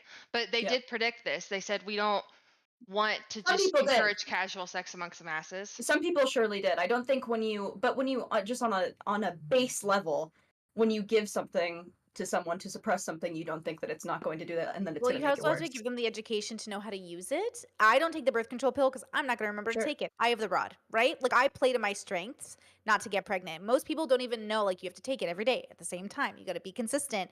Most people aren't even thinking about these things, and so I think like education plays so heavily into these options that we're given, and also education plays into how people will end up voting, because I do think most people aren't voting on policy. I've seen it my whole life growing up. If you ask anybody about what they think about anything, it's always about the social issues, because social is king. And so how you feel socially is how you end up voting, and you vote for the I think when you ask women, that's true. I think when you ask men, that's true. I don't think so. I think it's more true for men than women. Women have a lot more. I don't think so at all. I think women have more real tangible shit to vote for than men. You disagree? No, I think that no, but I'm saying that I think that when you ask a woman what they care about politically, it's going to be more social. When you ask a man, it's going to be more economic. Or maybe that's just the social case I'm in. No. You're dividing between. I meant you end up voting because of the social expectation of your vote. You're using the word social different. Yeah, go ahead. I would guess that a woman would be more likely to vote against the interest of her own tax bracket because she really agrees with the social policy than a man would. Yes. That's just a guess, but I would guess that. Okay. $2 for Tessica Johnson. Boys wear blue and girls wear pink. End of story. Thank you for the $2. $5 from Artemis Val. Women vote for weak district attorneys and pro-criminal policies to feel good. And with that, let's go to Fairy Queen. Okay, so I think that you're half. I think that I would half agree with you and half disagree with you. So I would agree that like when you vote blue, that there are going to that it's a mixed bag, right? So you mentioned, for instance, like trans bills. You mentioned, for instance, like autistic teenagers, especially like women, and like the exorbitant rise, like and I would agree that, and there are many women, particularly conservative women, who are not happy about these changes and who dislike these changes. You also mentioned sex work. I think that our concern about pornography, particularly AI pornography, has become magnified over the past like 10 or 15 years. So I would agree with you that just voting blue is not necessarily going to be an all win for women. It is a mixed bag. But here are a couple of things that I don't agree with you with. So one of them has to do with your mention of abortion.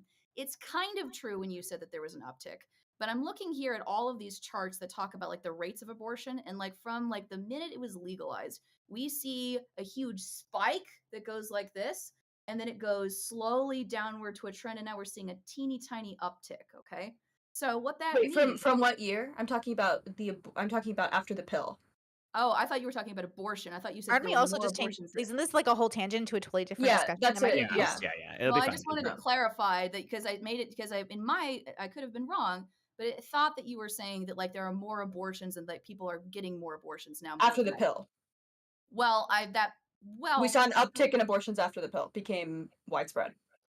Okay, so I misunderstood. So I thought that you said that there was a huge uptick. I don't even necessarily think and that's a that bad thing. people I don't even this necessarily year- think that's a bad thing, but this is a tangent. Yeah, it is. I can remove that and bring up the fact that I think women also, like it was said earlier, women are like pro-criminal voters. I think that a lot of people, especially women in California, are having to deal with the fact that they're being loose on crime, and then also their houses and their apartments are getting broken into in San Francisco and in Los Angeles from the people that they're trying so desperately to coddle. So yeah, I think that's Which another people thing. specifically? Oh, but Homeless people? Lav, are you surprised? Criminals are providers. Are they? How do you think the rent's getting paid? Somebody else's couch. Somebody else's no, dude. I'm like, literally bored. But I think that like it's important to mention that like you also get a mixed bag like when you vote for conservatives as well. So there are significant benefits that come from voting blue that don't just Everything is consequential. But it also has to do with welfare, right? So for instance, like single mothers, for instance, they are more reliant upon social programs. They are more likely to care. We know statistically that women are more likely to vote for the interests of women and children when they're voted into office. And statistically speaking, the political candidates that you're going to vote for, if they're going to be women, they are more likely to be Democrats than they are to be men. So if you are somebody who is a woman and if you're a single parent and you have children and you're worried about and you want policies like breakfast and lunch being freely available at schools, you're more likely to vote for a Democrat as opposed to a conservative, generally speaking, because you rely on. I don't know if that's true. It depends on whether or not the conservative is Christian. But I think a lot of conservatives are very pro social programs, especially for underprivileged children. But I don't know if it doesn't. Well, we had a look the recent same. bill pass, a bipartisan bill actually, with I think in the House at least, more Democrat votes, but a sizable number of Republican voted for it as well. There were on the against side, there were 71 who voted against it. I think 23 of those were actually really radical Democrats as well, because the bill itself was an omnibus bill, and it included tax breaks for the rich. So a lot of the more extreme Democratic candidates just didn't vote for it, because of that. Yeah. But I wanted to pass the ball a little bit to Rashad. Let him kind of maybe recenter us a little bit. We'll see. But go ahead. Oh yeah, Farrah, you're changing my mind, but I want to ask you a question. Do you think the lack of quantitative data on the effects of the cultural shift in men, in combination with the current lack of voter turnout amongst young people and amongst men, do you feel like society can rest easy as it pertains to like the shift in young men's cultural beliefs as it pertains to like voting and legislation? Do you think like society, the West, can kind of just like pass it off as like not really going to affect the voting? Like, how do you feel? Because I think you're changing my mind right now, but I want you like getting deeper in your head. If you want to convince young men to vote blue, you need to explain to them what material benefit they get from voting blue. So I think that like we know this like more women having sex with them, mostly. Well, not even that, but mostly like, so for instance, like I mentioned to you, for instance, like young women, the material benefit that they get are more social programs for their children, more protection for their children, access to abortion, access to contraception, access to et cetera, et cetera. These are the benefits. So you're saying they need children. They need children to vote blue.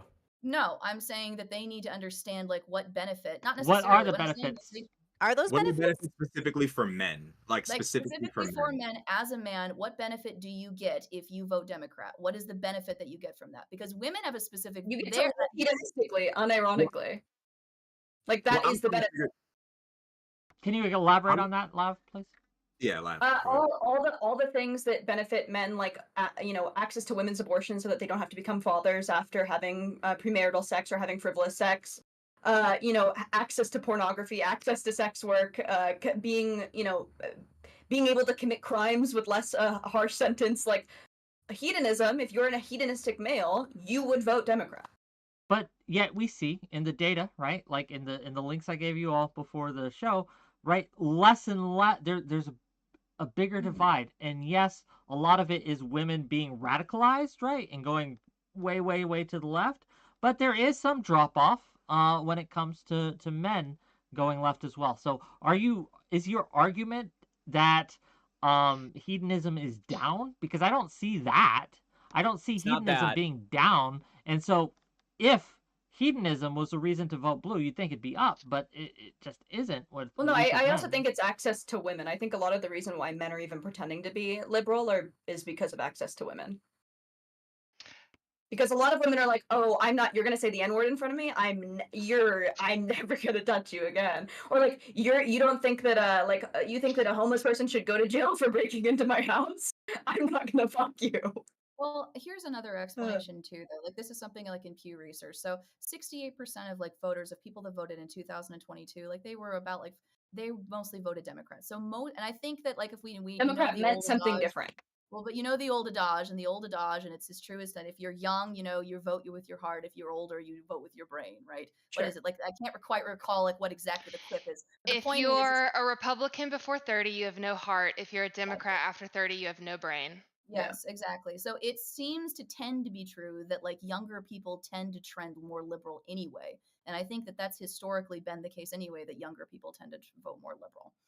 Like, so I don't know if it's necessarily just access to women. Also, again, young people don't typically aren't great at voter turnout. They made up like about 30%, 36% of the voter turnout, right? It's mostly adults. It's mostly people over the age of 50, right? Sorry, but like your 65-year-old like Democrat dude isn't doing that because he wants to get. I'm almost positive that changed in the last election.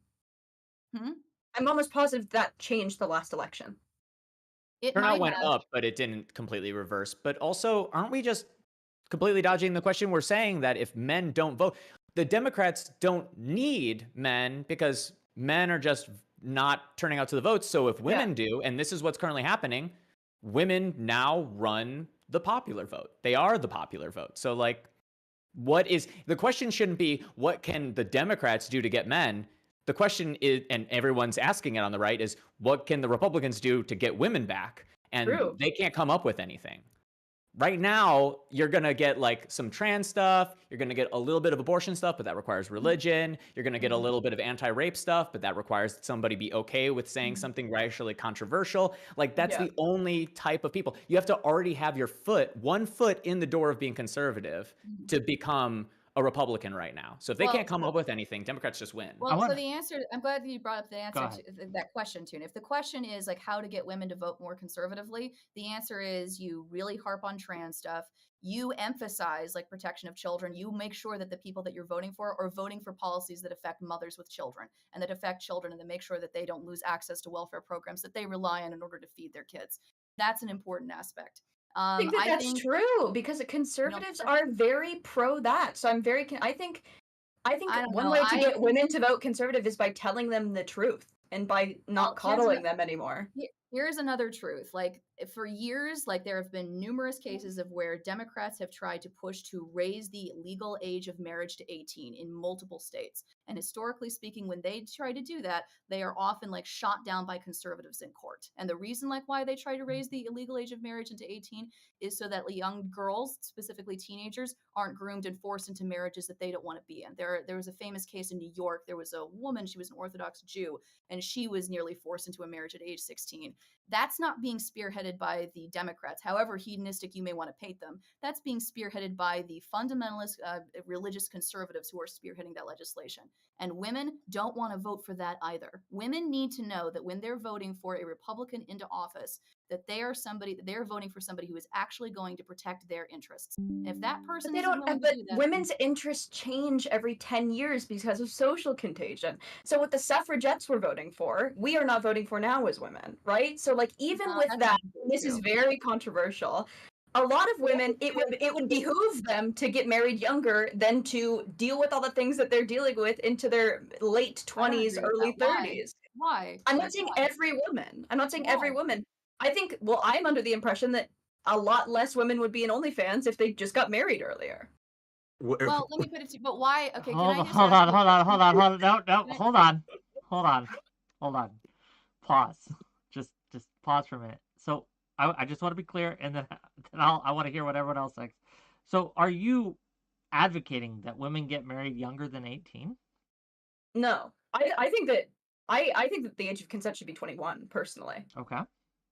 But I think that I'm just saying that But you what we're can't. talking about, right? Like what What women want changes way more often than what men have wanted historically. Oh, do you know But that's why? completely- elaborate. Because women have a tendency to be more open-minded and adapt and progress faster than men. Men But tend to become progress more for the stagnant and progress hard-headed isn't and don't necessarily change. a good thing. Yes, progression is always number one. No, see, this is retarded. Yes, you might not like Progression the is not always changes number and you one. might not like the conflict that arises, but these men that will stay unmarried This is and how if the next Rome bond fell. won't. This is how Rome Even- fell. Even That's not still, true. though, Progressivism for the sake of progressivism no. is fucking retarded. No, you're So- thinking about progressivism from some micro bubble, dude. Zoom out. We're talking about a human species that's evolved over years and years of years No, to come I'm to not this thinking point in about it that way. history. Well, you should. You're Name a right, form but of progress. Something Women are- material to actually discuss it over. Well, the What problem progress is like do you this mean, is the Brittany? impact. Like we're living Openness. history. You're right, that right? women are higher openness and they're higher agreeableness. This is consequential positively and negatively, and it makes our voting block all over the place. Look, these men that are not adapting to the changes and they're not procreating with these women should genetically like cease to exist, right? Oh, Like God. ultimately, this is the product. You can say that these men, including even my brothers, like if you're not going to adapt and change authentically, you were never meant to procreate, right? Procreation should Yeah, come. we should just all be nudists and we should all fuck I each didn't other say and do laugh, everything. laugh, Shut and up. laugh. do- I'm saying you shouldn't punish women for wanting to choose their lives because men are unhappy that they have chosen What are theirs. you talking about? Okay, Well, Lav, you said Well, something they're like saying that the women are unhappy let's too. toss it to let's Women toss are it to consistently unhappy. unhappy. Okay. Women are consistently unhappy always. We are the unhappier sex. We're more No, emotionally we're not the attuned unhappier to sex. girls. Lav, Humans you're are saying that literally in the women's middle of a issues meaning keep- crisis you're saying right that one now. at a women's time. issues One at a keep time. changing. One at a You're time. saying that women's issues keep changing, but you do acknowledge that women's issues are still real in spite of the fact that they're consistently changing, right? Like you do What acknowledge do you that mean? But what do you mean by real? like serious, like not being able to like have an abortion, like that, like Roe versus Wade being Sure, but overturned. the only You do acknowledge reason that why you- that's become a big problem is because the sexual revolution changed the social culture. So yeah, it's consequential, but it's But it doesn't also invalidate- but it- I'm not pro abortion. I'm pro like not having to have an abortion. You know what I mean? So like You're not gonna you're stop advocating for like cultural like change in terms of what women are taught rather than stripping women of the right to have an abortion. Is that what you're saying? Yeah. Okay. So Okay. I'd like to like go hit in on that specifically, like what you said regarding OnlyFans and sex work, right? And I'd like to just ask you, like why is it? Do you think that like young women are like why do young women become involved in sex work? I genuinely this is just, and this is a real question. It's not rhetorical. Not access to enough wealth. On access to enough wealth. Okay. Yeah. So, like you would agree, probably like Social that- currency also. Well, for sure, that's might Yeah. be a part of it, right? But if the real way is to grant girls like an economic pathway, that would mean like bolstering public schools. That would mean bolstering policies that allow for girls to succeed in school, right? We have that. Women are doing better in school than men are. Yeah, but conservatives I aren't really understand- like trying to I like under- super fund hang on. education. I understand that they are, but like my Mhm. my question to you is that because of policies that Democrats have instituted or policies that conservatives have instituted? I'm like a full moderate, so I think it's both. I think that there's always room for both parties. I think that within any policy making, and why I believe in democracy so much is because men and women with equal voting power will decide on the best thing to do with society. I believe in the power of the sexes coming together and the power of masculine and feminine yin yang coming together. I don't want you to think that for a second I'm like this crazy conservative, but I am like I'm very opposed to this like insane leftist agenda that I think only hurts women. So with the OnlyFans thing, I think what you were talking about earlier is like why I think women, like why I made the why I said that women should get married earlier instead of doing OnlyFans. And it's basically just off of the principle of if you're a woman, you either consent to private ownership or public ownership. And so I think that private ownership is absolutely preferential to any woman. Just for her health, just for her safety, and for the way that a country should run generally. I don't know Oh, if that's a good way to look at it. Like ownership I'll let is other very. people, but Anyway. I would like to go back with you on this in a moment once it gets There But was a we do- Pearl Davis we do- tweet recently where she was like, "I'm thinking that wives are just prostitutes," and like a really popular quote tweet of just a picture of Andrea Dworkin was like Yeah, went yeah, viral. Yeah. I wanted I to think Democrats have become broaden this more out. I want to get charitable. more people in. I want to give Tuna a chance to get in here. I want to give Brittany a chance to get in here. I want to give Rashad, and that's the order we're gonna go in. So we're gonna go Tuna, we're gonna go Brittany, we're gonna go Rashad. Go ahead, Tuna. So this is all of these. The social changes aren't happening for no reason. They are adjustments to a shift in technological availability. Yes. We already talked about abortion. We talked about the pill, and all of those progressions are happening due to conservative private sector policies. So the way that we are running the country, the inventions we are making, the innovations that we are the way that we regulate business from the conservative end, from the Republican end, is going to make fundamental ripples in society that will be adjusted to socially. The Democrats then create their platform off of that. The Republicans have a fundamental contradiction inside of their platform, which is that they want to stymie capitalist progress, but they don't want to have the ripple effects happen. So either the Democrats are going to have to be there like little maids cleaning up their messes, or the Republicans are going to have to stop being capitalist. And that's why we're getting towards these like people that are, that's what third positionism is. We're trying to get to such a level of like isolation, don't take immigration in, make it so that everybody's homeschooled. We're trying to create like a more simple, a simple way of living. That's the Do you think third consistency that's wearing out. positionism is like even a little bit viable for 1 second in America? Do I think it's no? I'm saying this is why it's coming up. The moderate voter is very much eating up the third positionism right now. So I think that the highest turnout for voters has always been the middle. And so I Middle think shrinking though. In recent years, along with this I think it's only for a moment, and I think after the whole Trump whatever shit dies down, it will go back to normal. Wait a second though, but there's when he said third positionism, I thought he meant like and I'm not great at political philosophy, guys, okay, so bear with me, but like the third position between like the Western bloc of capitalism and the Eastern bloc of communism, as opposed to like Bill Clinton third way Democrat, like that's like a different thing in my mind. But I thought you were referencing the like almost like 𝕾𝖍𝖎𝖙 energy, where you're very conservative socially, but you're like pretty left wing, like pro-family economically. Which I'm not judging, but yeah, like, that's what I'm talking about. Well, that is the moderate now, especially because it's reactionary politics. So it's a reaction to both sides. So yeah, it is or mass politic, as you would get a lot of it. The classic ideas that people aren't thinking in terms of individual, because they don't really feel like individuals anymore. They feel like they are part of collective identities. On the left, you're going to get those collective identities from sort of like the disenfranchised, and then on the opposite, you have like, oh, we are patriots that are being left out of the political interest. The Democrats want to just fill us with, we are getting to that position of mass mind. Okay, that is also the moderate voter. Yeah, even though there is no middle, it's because everyone now looks like a mass mind. Well, we'll see. Like the moderate voter hates the like rabidly left-wing social person, but they also hate the like Romney Republican who's like, no, healthcare needs to be really fucking expensive. And it's like they have those positions at the same time. I wanna toss the ball to Brittany for a minute, and let her go. There's been a lot said. She can respond to what she likes. And then we're gonna toss it to Rashad. Go ahead, Brittany. There is a deeply possible chance that I misunderstood the point of this panel a little bit, because in my mind, these are social issues and politics are a reflection of the social and long-lived history of like humans. So like when I look at humans and I look at how we've evolved and where we've ended up and that we're living history, I look at our wants and our desires. I think Fairy Queen said it best, like we don't have churches, but the same people that say we need churches aren't going to church. It's an option. You can go. No one's keeping you from going. So why aren't you going to church? Because we're in a deep meaning crisis, as 𝕵𝖎𝖙 would say, John 𝕵𝖎𝖙, right?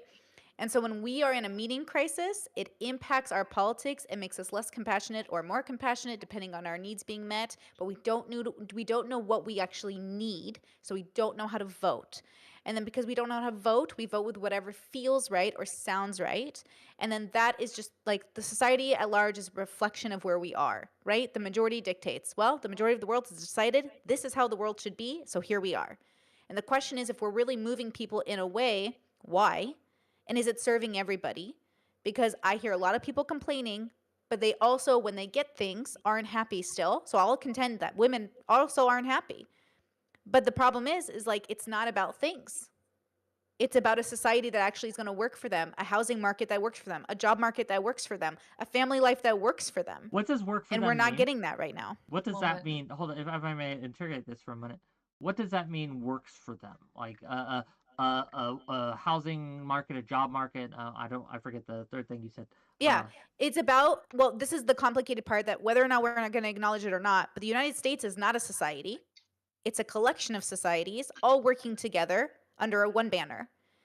And all of those societies are screaming, we need to help society, without ever acknowledging that, like, New York is not California or Texas. Kentucky is not the same as Illinois. So you can still, like, you can argue all you want about who's society, but society is unique and diverse. And I just think we keep calling, like, we need to help society and men. Which men? The men in my bubble are fine. What's wrong with yours? You know, but the men in my bubble know they're not ready to be husbands. But also, they still like Tate and they want to be husband worthy. So what's that about, right? Or the ones that are religious are doing fine. They have wives, they have kids because they have a religious bubble. So I'm saying, like, people are fine if you accept that, like, you're on a journey and, like, this is what's happening. But then you're not fine if you are seeking some material value from the world. And that includes politics. Politics is like a material exchange of feeling good. I vote for this politician. He gives me this material exchange of good. And I'm saying that's fine, but, like, every society has a different need. And are we willing to accept that? Like, Texas isn't California, Sure. right? Yeah. In each Are young men society- doing fine though? If we're looking at the cultural changes that we're seeing, are young men doing fine when we look at who they're looking up to, the kind of media they're consuming? You know, are young men doing fine? Because I think we can all agree the male vote is kind of like drifting in the abyss. Like the But we conservative must vote has admit that the kind of women are the stopped. more mentally ill ones. We No, must I think- admit that the women. I want to and hear specifically Rashad Cook for a liberal- minute. Oh, sorry, Wait, sorry. We'll get to the Wait, women the are women are mentally doing- ill. That's an evergreen thing. We can always go back to that. But I want to Well, hear no, but Rashad it's Cook like for a minute. literally, we just keep talking about the men, and like that super chatter referenced earlier, we just keep fucking talking about the men, keep fucking talking about the men. And it's Yeah. like all these papers we've brought up, it says that women are changing the hardest, the most, the quickest. Also, the papers say women have the most psychiatric issues, and they have more psychiatric issues if they're liberal. And also, liberal men even have more psychiatric But issues than conservative The women. men also have that. They just bottle it down and don't ever face themselves, and then they shoot their family or themselves when they lose their ridiculous. This is job, or ridiculous. they abuse their wives.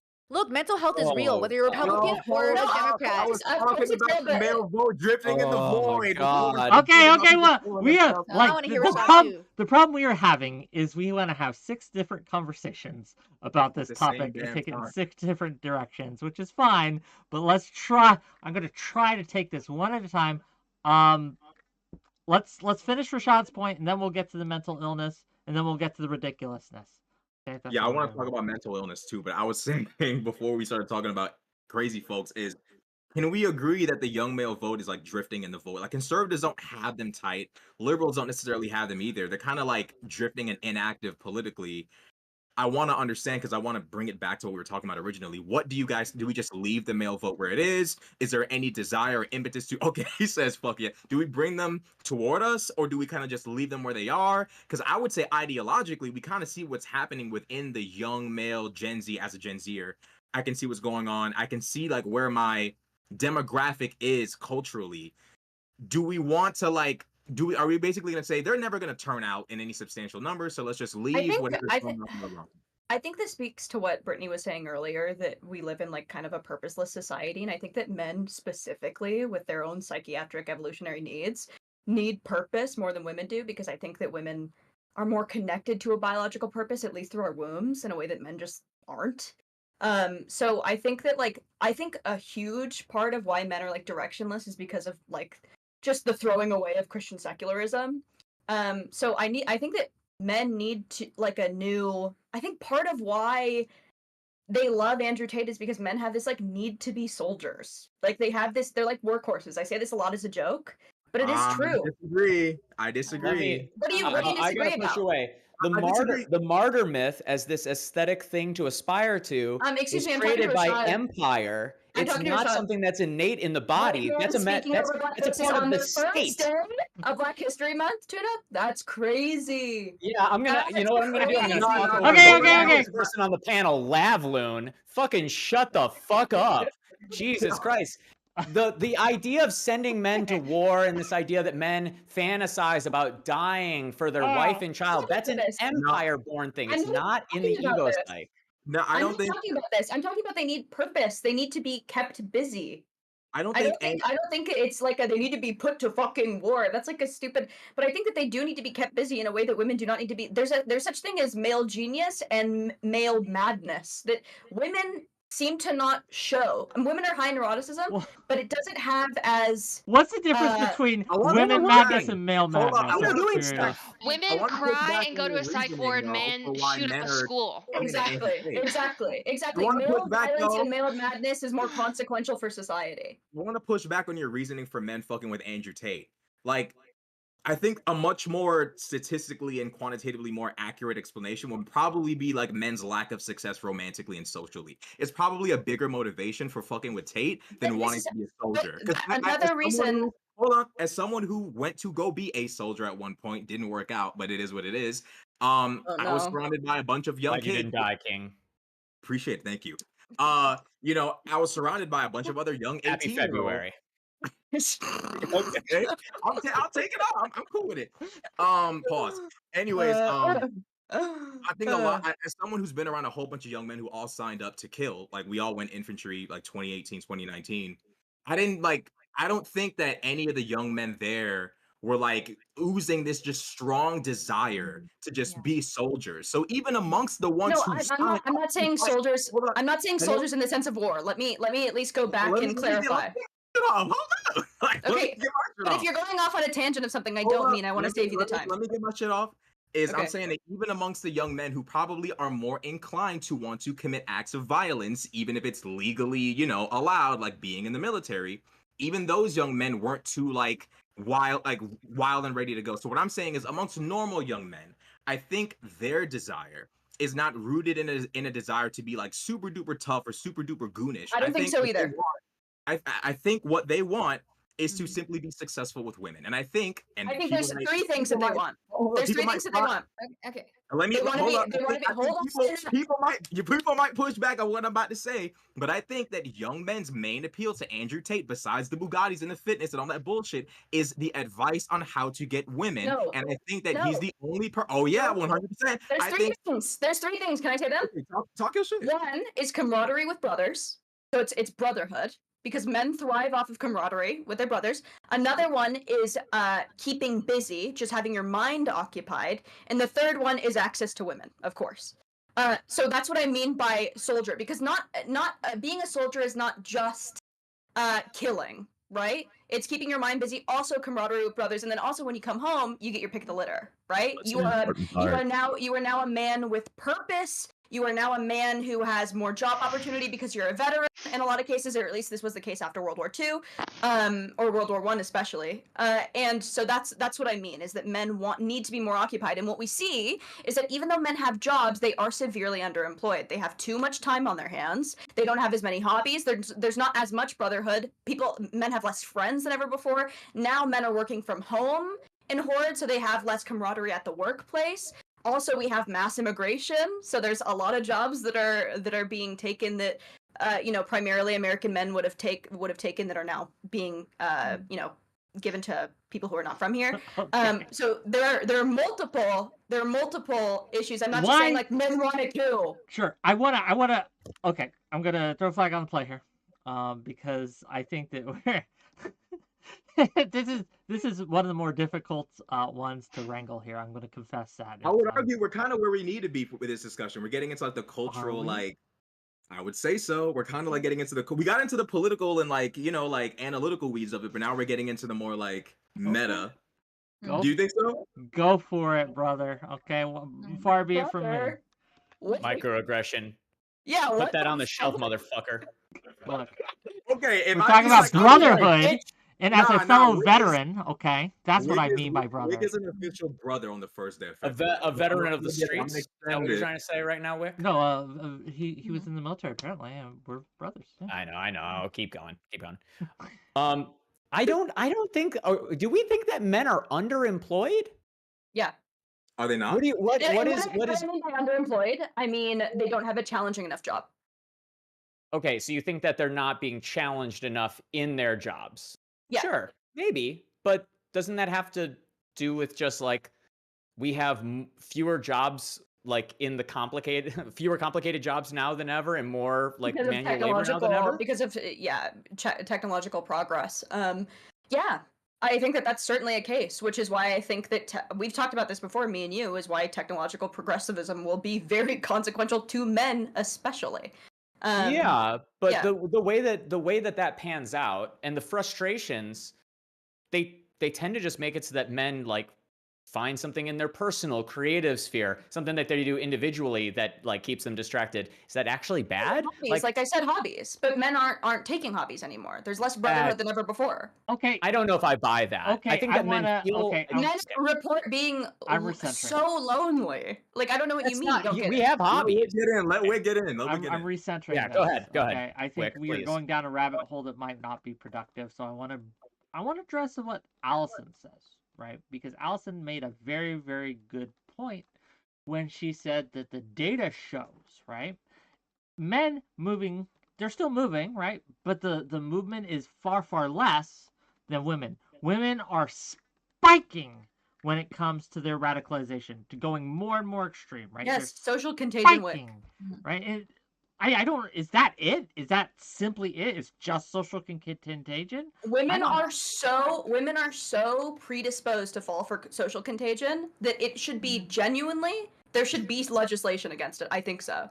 So a couple of things. So I want to pop in What's here. funny? I want to know what is funny. Because there's real shit going on, like abortion rights, and you're just kind of like minimizing the fact that just got like. Okay, because so when we I wanna talk about put in here- extreme leftism, Okay. it's not just Earlier abortion today, rights. because earlier, far more real than just God, social dear contagion. God, Okay, please, let me okay. finish. Okay, one at a Hold time. on. One at a You're time. wrong as fuck. Okay. Vic, I'm going to listen. speak. I'm going to speak. Hold on, because I just spoke and then everyone had a reaction to it, so I'm going to talk.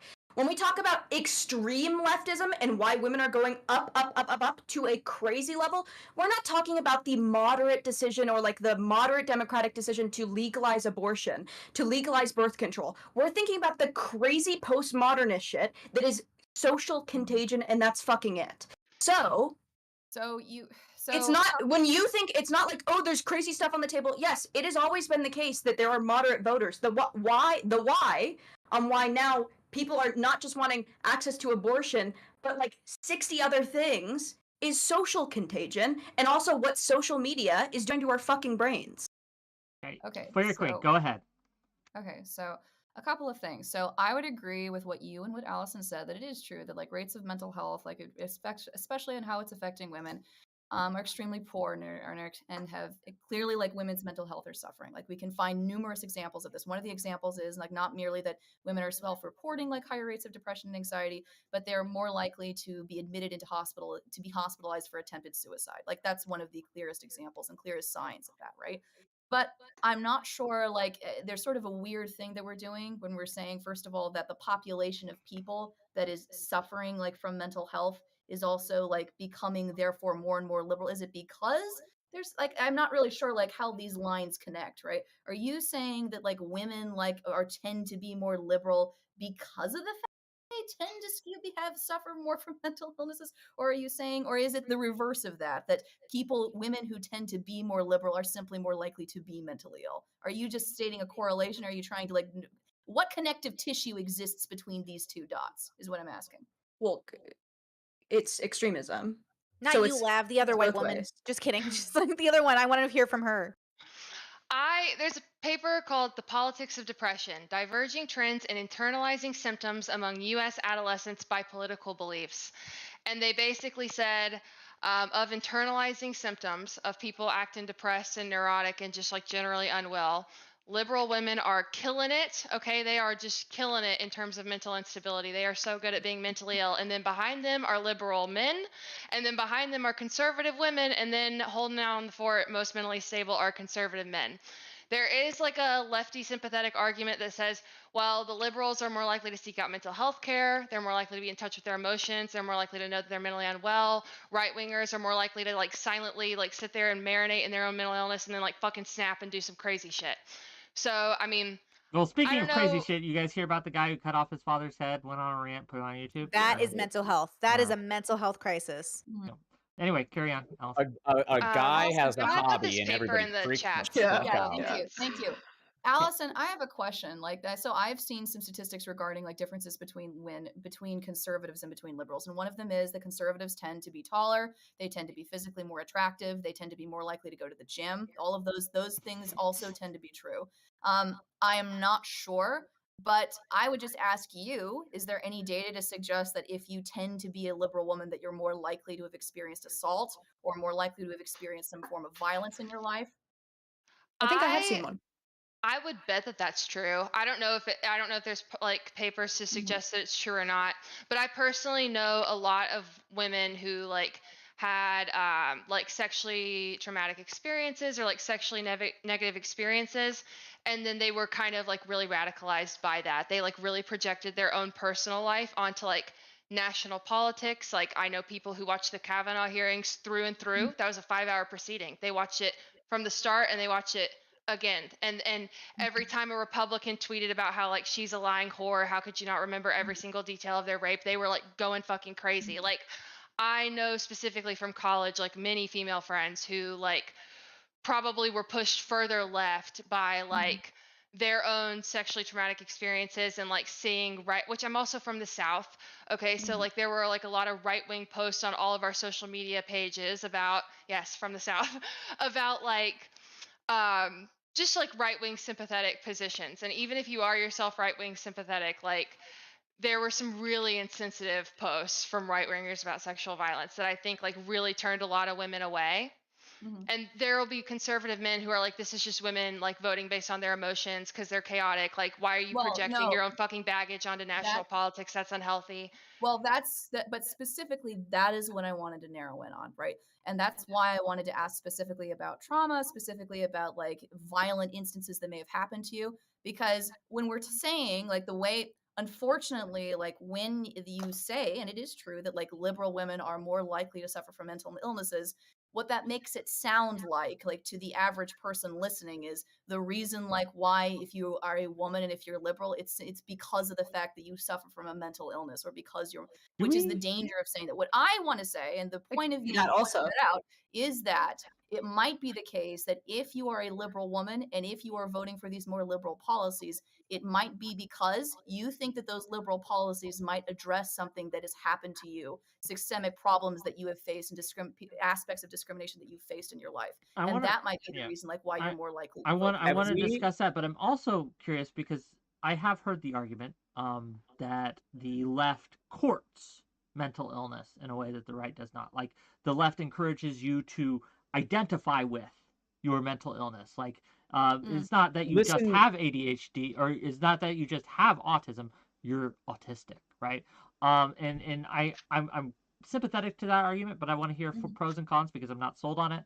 I also want to also address right the idea that the more self-reliance that is pushed by the right might again lead to people who otherwise would have mental issues getting better at least a little bit, right? Maybe not curing. We are themselves. talking about like social spheres that like expose you to more traumatic instances when we talk about the left. We are talking like we are talking about people who are constantly posting videos of people being murdered, people that are having casual sex and then feeling raped afterwards. We were talking like, I mean, look at how much the DSA was spending on their fucking sexual assault budget. It's insane how much the social climate is about exposing yourself to adverse experience versus the conservative. It's not even necessarily that liberal people are worse people. It's more so that liberal people, by being more open-minded and more open to new experiences, expose themselves to both more positive and more negative experiences. And especially women.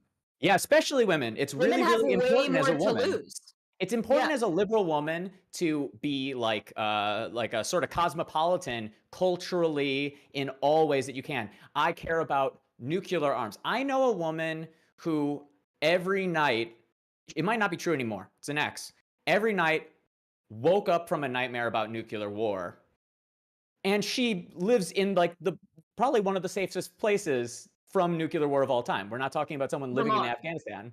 And it's just like she every day wakes up. Wait, did you just say mom? I said Vermont. Vermont. Yeah, Vermont. So safe. That feels like the safest place from a nuclear war. No, it was Philadelphia, whatever. Doesn't matter. I'm saying the United States. Like That's not that safe. we have That is the end. That is the end of her life. That is the end. If anything else, that would be the end. Shit. If a nuclear warhead hit Philadelphia, Let's not I'm go not down to claiming this. otherwise. What I'm saying is Yeah. like you don't live in a war zone, She should move. not a nuclear war zone, at least. Mhm. Well, let me just say, we're calling for a ceasefire in Philadelphia, but no, she's Sure. not like in the Gaza fucking Strip. Yet that's what she wakes up to every night. Her body kinda is like the Gaza Strip over tormented there. by the concept. Okay. But yeah, I would agree with you that like especially liberal women I think are living in Mary Harrington and Louise Perry, who are both feminist writers, make the case that a lot of women are so unhappy because we're living unnaturally and living liberally and with this progressive mindset of libertarianism is like diametrically opposed to women's interests and has always been. So I think that's I want to respond to that actually, and then specifically like tie this back to something you said earlier. And that was the idea that like it's better for like young girls, so girls who are 18, to choose to get married as opposed to get OnlyFans. And I would agree with you in a vacuum. That's probably true, right? yeah. But life is not a vacuum, right? Like why not tell that girl, for instance, to focus on like her education? Why not tell her to focus on her career? Well, even when she gets married and has a career, she's still going to crave marriage and have children because that is what women want. So there's this new like liberal feminist thing where women are like telling women to oppose their fundamental nature and the things that they have always wanted. And I don't get it. I don't get it. Women on average don't want to have the careers that men have. We don't have this. The same things don't drive us. I can give you an answer to that though. Like, let me ask you something, okay? So suppose like you do have the girl in the vacuum that does choose to get married at 18, right? Sure. Like I've seen plenty of statistics that show that girls that statistically get married at younger ages, that have children at younger ages, specifically 18 and 19 and 20, they're more likely to be divorced. They're more likely to have multiple marriages. They are more likely to become sure. single. But when we're comparing these two things, or which the only things that I was comparing to. Sure. In a vacuum, yeah, in the vacuum, they are way more likely to kill themselves if they go into sex work. They're more likely to be mentally ill. They're way more likely to be unhappy. So in that vacuum, yeah. So if you're not the general public to get married or not, I would say wait until you are 25 until your brain is developed. But if you have the choice, I'll tell you like why I'll tell you why I'm humping on this specific point, right? Because yes, actually. So the reason like why I'm thumping on this particular point is, and I hear this from a lot of people specifically, and I'm sure you were even on one of these podcasts who specifically say that like women should not focus on their careers. They should not focus on their education. They should focus on becoming married. They should focus on getting married as quickly as possible. So this is ridiculous. I think that the evidence shows that women are the happiest when they have a job and they can take care of their children. So these are things like part-time jobs or a focus on a hobby that's making money or having some sort of financial independence away from your husband, but also that isn't necessarily like a high-powered job. So it's something where you can still keep half an eye on your children as you're raising them. This is just what women want. Women are the happiest doing this. So to be like, no, you need to get an education, you need to be a girl boss, you need to focus on these things. Women are just not happy that way. I want to hear just from never everyone have on the that. panel. Well, but I'll give you the reason like why I think that's important, and the reason like why After that's Fairy important Queen, I want to is hear from the because other of your women. children. It is because of your Sorry, children. So this is a problem that I often have, like not with you necessarily, but with other people who have touted this type of rhetoric before, which is that like it's perfect in a vacuum, right? Assuming that your husband never dies, assuming that he never loses his job, assuming that but oftentimes in many marriages, it is assuming that you never get divorced, right? Sure, right? It is okay just to have like a simple side gig that you can just do on the side. It's just something you sort of keep an eye on just to sort of keep yourself busy, right? The problem I said financial independence also. Like you want to have a good. To be fair, also that's why I vote for social programs. That's why I call myself a feminist, for things that happen like this. Like if your husband beats you or if he dies, women should have a fallback program. Right.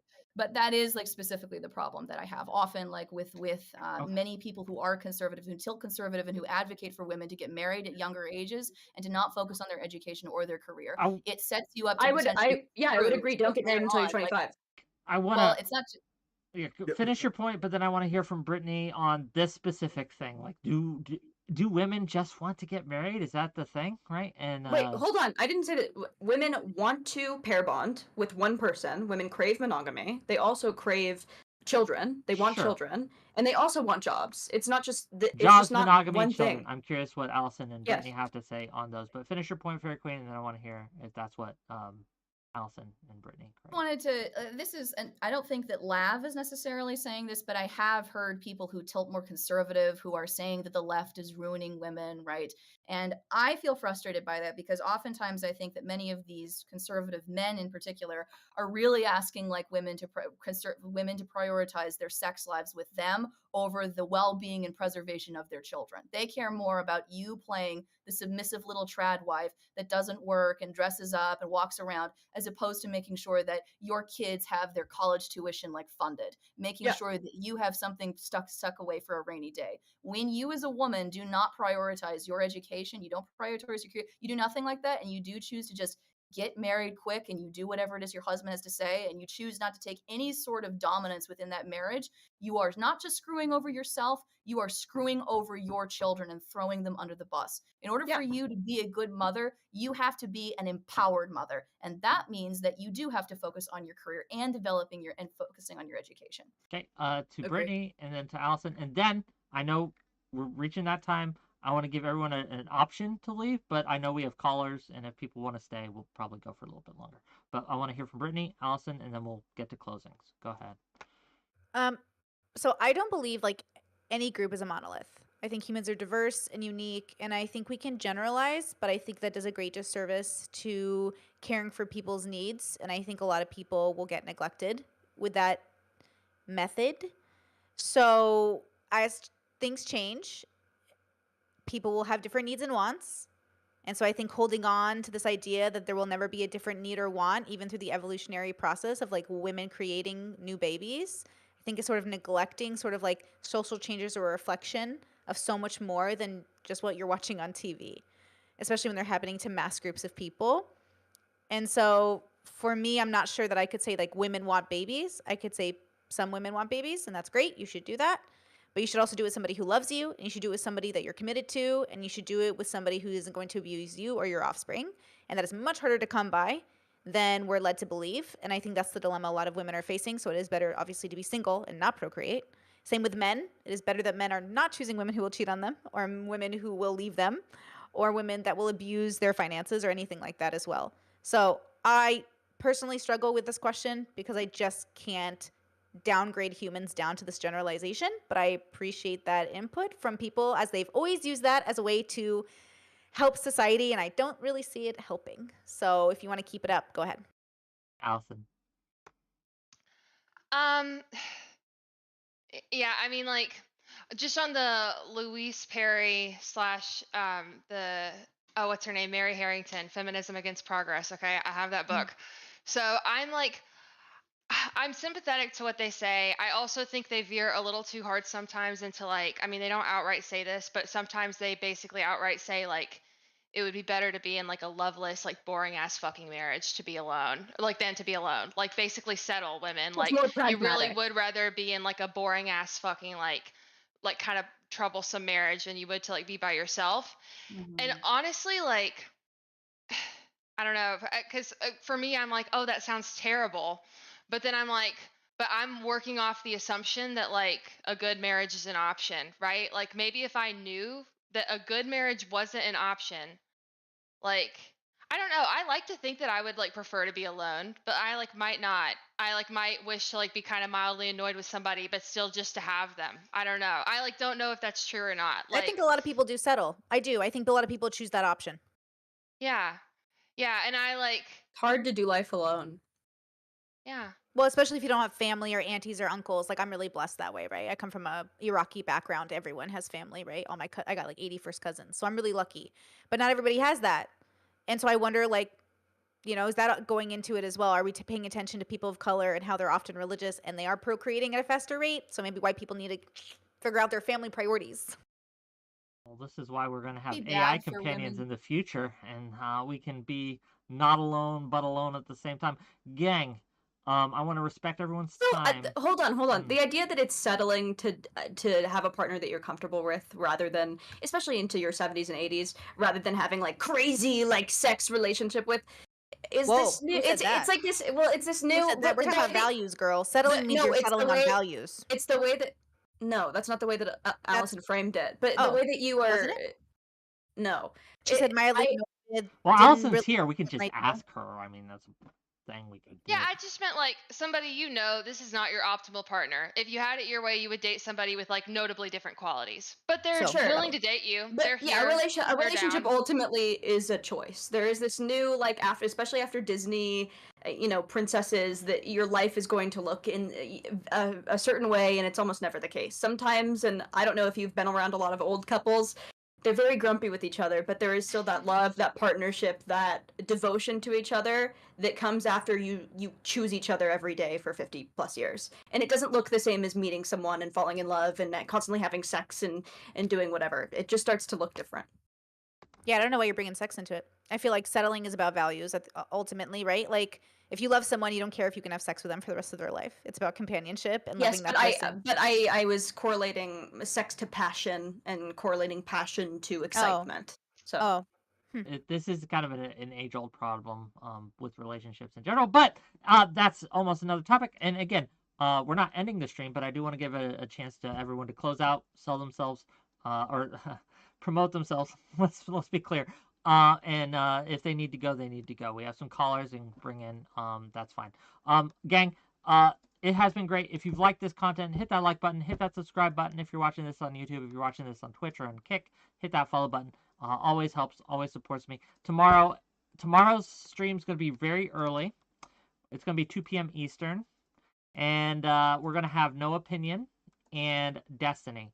And they're going to be talking geopolitics. And it should be kind of a casual, fun, lighthearted conversation. I don't think it's going to be blood sports. It might.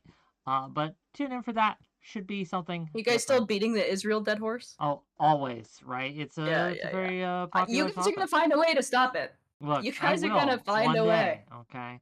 But I want to give everyone here a chance to shout themselves out, tell people where they can find them. We're going to start with Rashad, and we're going to work our way around. Go ahead, Rashad. All right, my name is Rashad Crenshaw. You can find me on YouTube. Just type in my name, Rashad Crenshaw. You can find me, all my links and shit on the videos. And that's it. Yeah. Thanks for being here, Rashad. Hope you enjoyed yourself. Go ahead, Lav. Hi, I'm Lav. I go by 𝕑𝖎, Sigma 𝕑𝖎, Lavloon. You can find me wherever. I'm gonna start putting out more video essays because I want to do that because I'm bored. I have too much time on my hands. My husband makes too much money. I don't know what to do. But yeah, you can find me there. First world problems, but it's okay. We like that you spend some of our time with us. Thank you for being here. Tune Chip, go ahead. What's up? Thanks for having me on, Wick. Yeah, I'm on Twitch.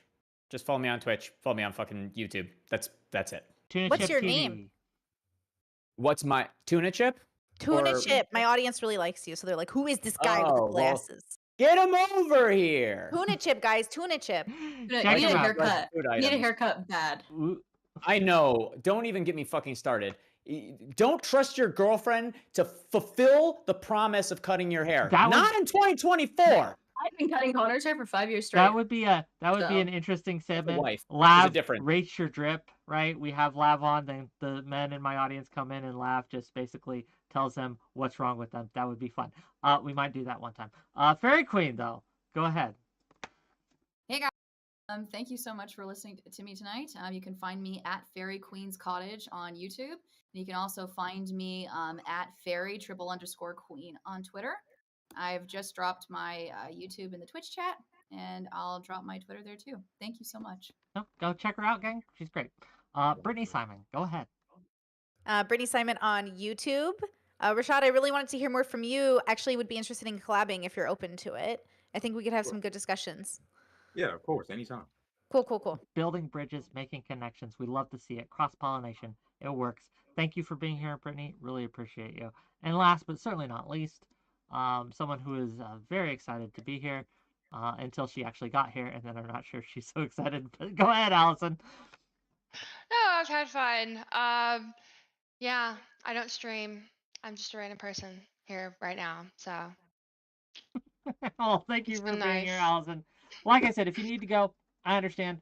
If not, stick around. There's some callers in the waiting room who have been DMing me that they want to yell at all of you. And so we'll bring them on probably one at a time for a few minutes, and we'll kick them off when they're boring. So let's bring on the one who actually paid me money first.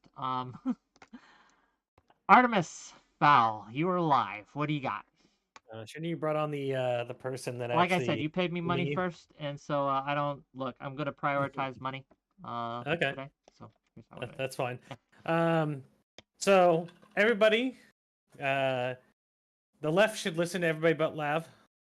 I need you guys to keep doing what you're doing, because you guys are woefully unpersuasive, except for Brittany somewhat. Everything you guys have done so far has only reinforced my idea that you guys don't understand men's problems or why they're doing what they're doing. This is why they're like the Democrats have lost support and don't even care about men, because they don't know how to address men. They don't understand men. They don't do anything for men. What do you think men need? Oh, they need a purpose. You were right. You and I think Brittany may have said it too, but men fundamentally are seeking purpose in their life, and that comes out in many ways. All you've done is lecture men tonight on why they need to not listen to Andrew Tate, even though Andrew Tate is providing a quote unquote purpose. Who was lecturing against Andrew Tate? Well, people who keep bringing up Andrew Tate for some reason in this conversation about. I didn't hear anyone lecture against it. I mentioned Well, Andrew Tate a few times. Yeah, I will say, like, I agree with you. I do think everyone needs purpose. I think Yes. everyone wants to be a servant in a good and healthy way, not a bad way. Like, we want to Yeah. serve our communities, whether men or women or non-binary people. We all want to serve. Mhm. I mean, dogs want to serve, animals want to serve. We're animals. So, like, we want to serve. I just think it's about finding the right way to serve, right? Yeah, but you also have to find a right way to serve that is in line with your instinctual nature, and not try to rewrite human psychology to fit a non-natural state.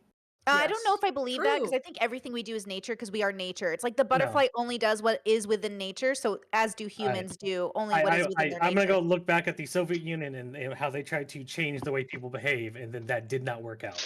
Yeah, My- well, but we know people change. It's just like the fundamentals, but they Well- change over time slowly. Like, we are literally evolved. They So, like, change naturally with their instinctual nature. They don't change fundamentally to go, I need you to stop being the way you are and do this entirely different thing. I agree with you. No, that's why I say, like, men need to tell us what they need, and we need to listen to that, because, like, I can't read your mind, but also I don't expect them to change overnight, which means that because of that, there is going to be a moment of conflict and pain in that growth spurt. Yeah. Like, people are going to get, It- the- neglected. Yeah. Usually when people have like pain in their mind, that's usually cognitive dissonance. That's not like growth period. Oh, I Sometimes it's disagree. I listening would to say my a meaning panelists. crisis Let me is hear Tuna. He's obviously got some issues. No, here. I want Go ahead. to let Brittany. Hold on, I want to let Brittany finish if she has more to say. But then I obviously does have issues. and then I want to allow the people that you have called out to be able to I have a lot respond. more if you guys have the time. We'll But take, I know you we'll don't. take it one at a time. We'll take it at one time. Yep, but I want to go give for it. them a chance, the ones you called out, to respond to you while Mhm. you're here before you go. But Brittany, finish your point, then we'll go to Tuna, Rashad, Fairy Queen, and Allison. Yeah. I would just say, like, regardless of gender, like, nature is what is. And so I think fighting your desire to change is fighting your nature. Fighting the consistency is fighting your nature. I just think we're always fighting our nature. And the question is, how do we move within it? Like a riptide when you're stuck in the ocean. How do you move with it until you get out? And I just think that is so specific to the individual. That's it. Okay, Tuna, why have you been lecturing men all night? Why have you been failing men? Go ahead. I haven't been lecturing men at all. The thing I want to push up against is this idea that people have an immune nature or an innate nature that is immutable, and people follow incentives. That's why behavior changes. We do have desires. We do have like but we're mostly responding to environmental incentives when we're making these like political decisions. Obviously, we have a start point and an end point, and someone creates some kind of like shit in the middle. But like, why are women voting more right now? Why are women voting the way that they're doing? There's an incentive to. Yeah. It's going to make them more independent. It's going to make them have more money. Unmarried Women women. will choose to be more free than happy. Just like men. Everybody, as long as you create the correct maze. So why are we talking about this like Progress. Okay, Progress so for the sake of progress. You're only talking about unmarried women. Every other demographic of male and female who are married or unmarried vote conservative. I don't know why you're saying all women are a monolith. That is not how that works. That's not what I said. I understand, but you're saying that- they want to be free instead of other things. That really only applies to unmarried women. Married women What are percentage of more women are unmarried right now? about, what was it, like 55, 56%, I think. A majority of women. I understand. So we're and also like the younger generation and all the married ones are dying and they're probably going to Yeah. get syphilitic. Like we're importing a whole bunch of women that are not married. We're talking like we are looking at a changing demographic with changing incentives. I think the changing demographic is not what you're actually expecting, because right now Gen Z is looking at millennials who were force-fed all of this progressive stuff and going, wow, their lives are entirely shit and destroyed. They have no future. I don't want to be anything like that. Which is why they're slightly more conservative now than the millennials are in many areas. Okay, I want to give other people a chance to respond. I want to go to 𝕵𝖎𝖎𝖙, and I want to go to Fairy Queen, Yep. and I want to go to Allison. That's the order we're gonna do. Go ahead.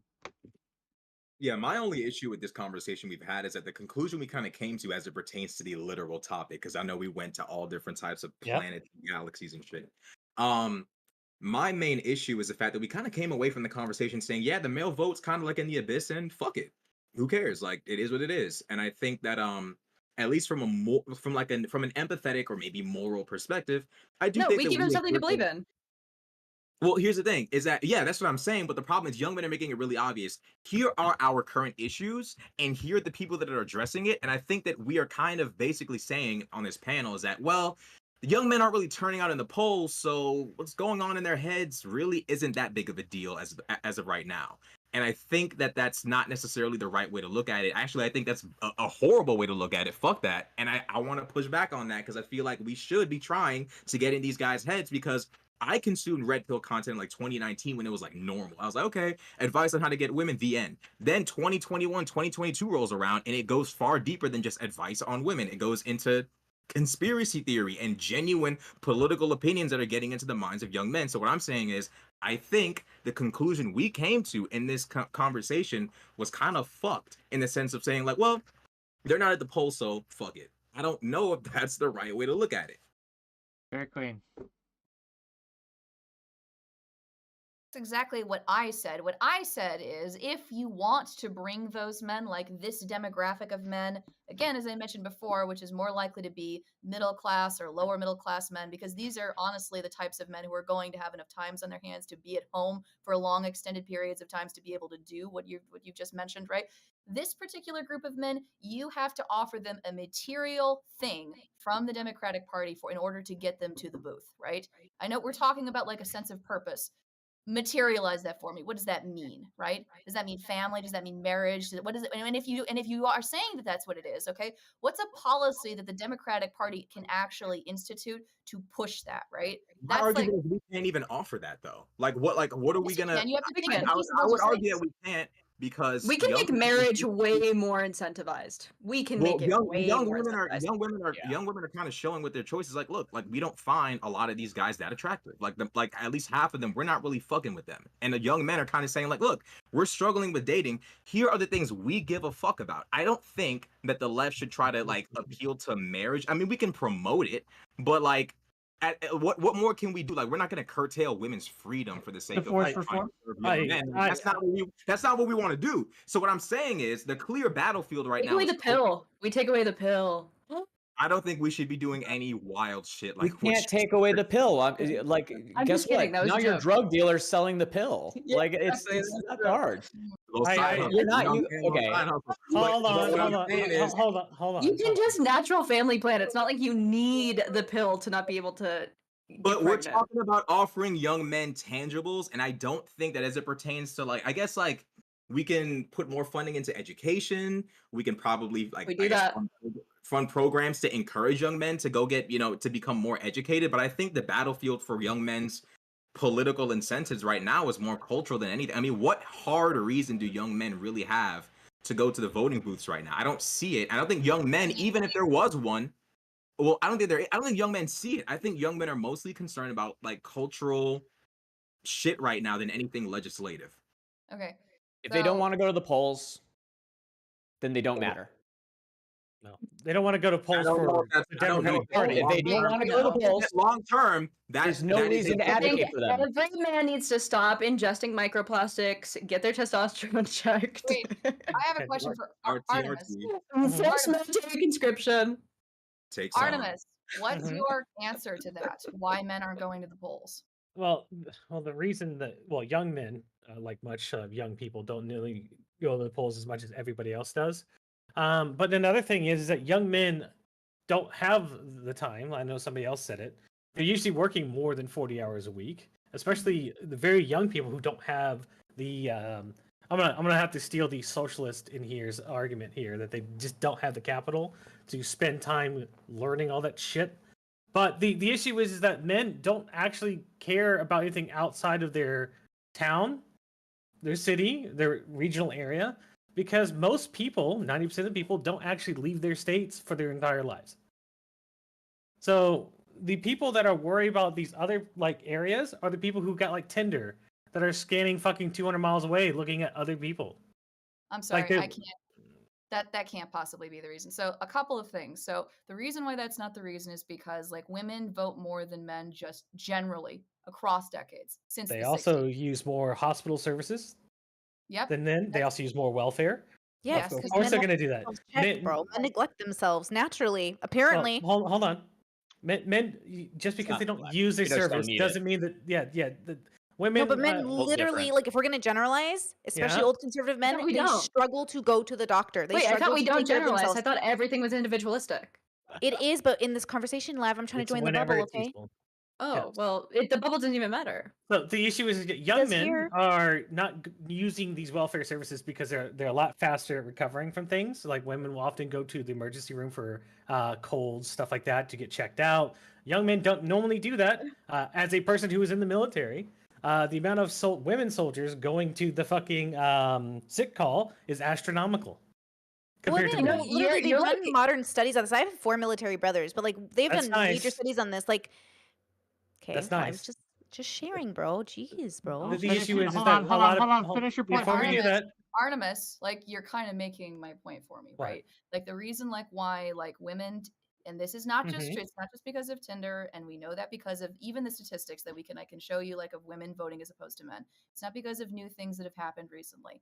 It's because like women rely on social services in general, like they're more likely to rely upon like social services and welfare services in comparison Yep. to men. So they're more likely to vote in comparison to Mhm. men because they have a material like economic drive to they need to go to the polls, otherwise they will lose this thing, right? So if you want men to become more invested, to go to the polls, to become more politically active, you have to suggest something that the Democratic Party can offer that is on a material level to men that the conservatives are not. What That's is what I that want thing? to ask you. That's what I Well, want this to is ask. like You're kind of changing my mind, and I'm saying like, what specific tangibles for young men, like as it pertains to like their main issues, romance, social, and economic issues, what can liberals, what can Democrats offer them tangibly in legislation? Adopt Christian secularism culturally.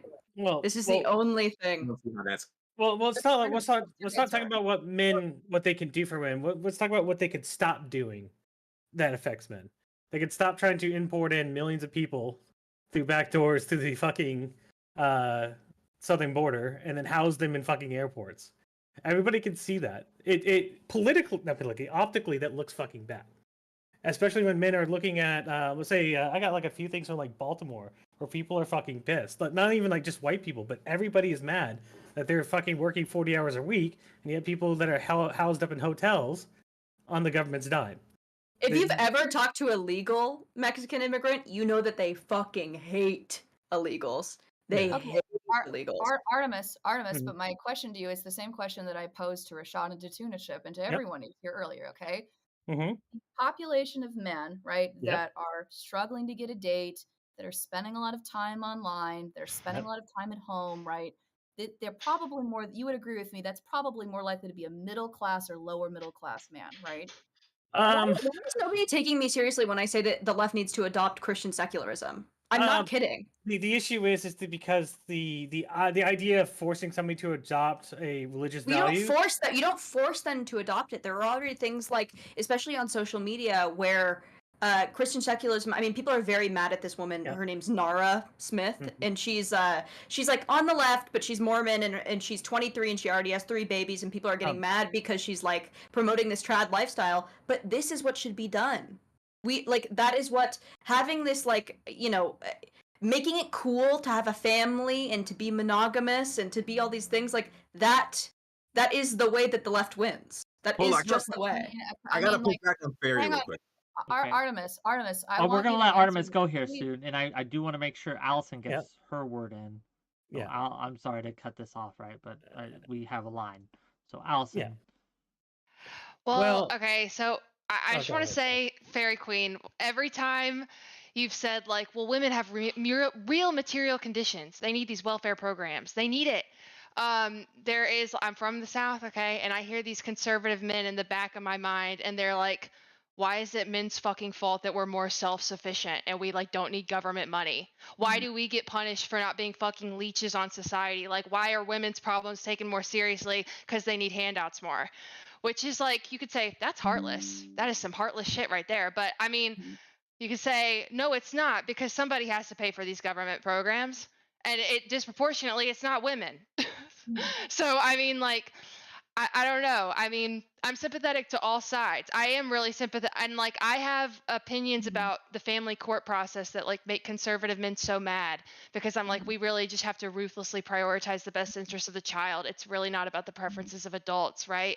That means dads get dicked over sometimes. Like, I'm sorry, but it's just how it goes. So like, I am like feminist bleeding heart. Okay, I've got that in me, but I also have that like in the back of my mind, that conservative man voice, and they're like, Whispering in Yeah. your ear, like the dark angel on your shoulder. Oh, the demon, yeah. like, I So just here- wanted to like The sorry. natural conclusion of this, words, right, hold on. would Last be words, Artemis, and we're gonna bring in the next guy. Artemis, go ahead. Sorry, Tuna. Fuck you, Tuna.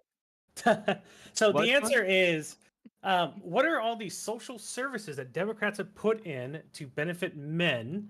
Maybe in the last 6 months and a year has been different, but for the last 10 years, 20 years, what are all these social benefits for, say, college, hiring, promotions, stuff like that?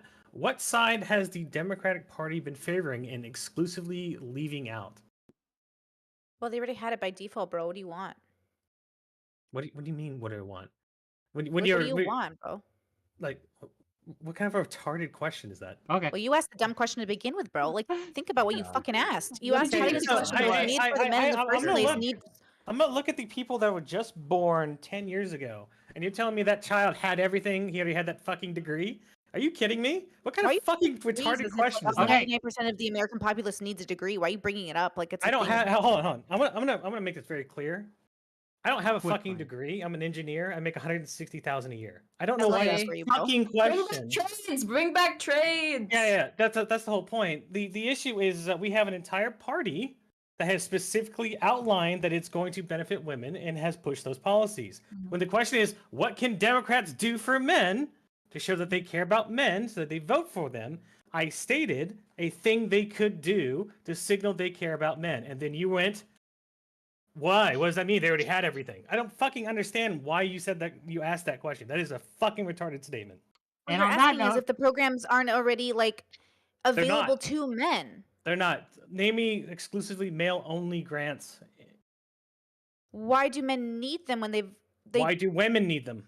They make 'cause up women more have been people diminished in over the time fucking and been colleges right now. neglected. Well, because But we they're haven't not had. anymore. But they're not anymore. So should we stop female grants? No, we should get to a point in this society where gender doesn't matter. Jesus there. Christ. okay, We're Artemis, already thank you for being Issues at here. the moment. I Hey, love hey, you, we, Artemis. anytime. we actually just all take mushrooms and we live in a state of psychosis. I don't know why you keep bringing that up, Lav. Are you okay today? No, actually, I had diarrhea all fucking day. But I Well, think girl, you're you should get some water retarded. and go to bed. Your individualistic libertarian views are It's not even libertarian happy. when I'm They're literally why nobody's progressive, but happy. Also, It's like- why nobody's happy. If it works you and helps you with your BPD slay, but giving that prescription to the rest of the world is not good. you guys have been giving, not you guys, Lav has been giving prescriptions, and I'm saying it's not going to be helpful to the new wave of modern women, but thank you for your contribution. That is new no way wave of benefiting women women. who listen to you are unhappy, Brittany. No, they're that's unhappy. not true. Because it I'm is happy to true. have Oh, because okay, I'm happy guys, to have you guys conservatives are and fighting over. progressives living in the It's same getting world. mad personal. It's kind of Holy derailed. shit. You It guys is are getting mad fighting personal. over Interesting. how to win over a constituency that already votes left. Why is it that every conversation has to end up, how can we help women more? How can we help? We're literally talking about men not voting, and you guys want more fucking male voters. Then the conversation always becomes about the women. How can women vote harder? How can they vote just even harder? I'm just going to come in and clarify. This was not a panel about attracting disaffected male voters. This was a panel about why is the Gen Z disagreeing with each other so much harder politically. Wait, did And Wick the send answer me a is different 'cause. message? I swear, Wick, you said the panel was about why do you think men and women are separately different Yeah. ideologically? Yeah, why Yeah. is So why what is the this fuck was it true? about men for? It would have been about both. Well, I think how we No, got I to just men is the don't fact that hear we're enough kind of. about I would it. imagine we're Because we were all. letting I Sean would lead us imagine- because Okay, this okay. month. $5 from Artist Foul. Stop making me agree with the socialist. I will never stop making you agree. But anyway, I would- reset. Sorry. Let's reset. I don't look. This has been a hard one. Let's perhaps get Joe in here. Maybe Joe can say something that will. Yeah, I- just to check, you can actually hear me, right? We can Yeah. hear you. What do Yeah, you we hear have? you. Okay, good, because I'm always a bit confused about how this thing works. I don't do enough panels to actually get I a got you. setup Yeah, thing. go ahead. Let's skip that part. Let's go to I the love meat of your Pretty. question. Yeah, What's no, your question or I- comment? I think Oliver Twist joined the channel. No, I think I messaged you saying I was gonna come in and yell at Lav, but Here we go. since she came on, I've made a list of about 40 different things. So We're I not feel going to like go. if I Pick your start- top. Pick your top Yeah. one. Okay, let me just go on about the. I guess I'll bring up Lewis Perry and Mary Harrington because I Harrington. read through Perry's book. I actually do quite like her. I think some of what she says is quite misleading, but if I'm tearing up at a point, I'm gonna give it a good review. Mary Harrington, no, I dropped that quite quickly and apologized for spending money on it. But yeah, when it comes to my main issue, it seems to me like a lot of what they argue for when it comes to this whole idea of like women being unhappy is fundamentally very anti-choice. Like one of the things I think Louise Perry pushes, which I'm just very against, is this idea that no-fault divorce is a bad thing. There's also this tendency to blame here's something I want to bring up because the last time I was on here I tried to bring up negative aspects about women, but nobody paid attention to it. I think Go off, toxic King. femininity is actually women being way too submissive and agreeable. I think that's what I would call toxic femininity. Like when we talk about women having bad sexual experiences, uncomfortable sexual experiences, I've been chatting to a woman called Jessica Pin. You might know her as like the crazy clitoris lady, but I think she's got a lot of good points. You should try and get her on here She sometime. has one, Wick. or she Mediclit. talks about them. She's a queen. Yeah, I don't. yeah, I don't and know I this yeah. person. think, and I have to sort of, some of what she says is quite cynical, but I have to agree. Part of it is women are just kind of quite pathetic at voicing what they want. And I feel like Have this you is at listened least to my part of the show? Have problem you with- listened to this? Hold on, Joe. Have you listened to this panel at all? Do you think any of I these jumped women here in have like had an hour ago. trouble The general voicing what they- population is they want? of women. I think that we are all probably outliers when it comes to women temperaments.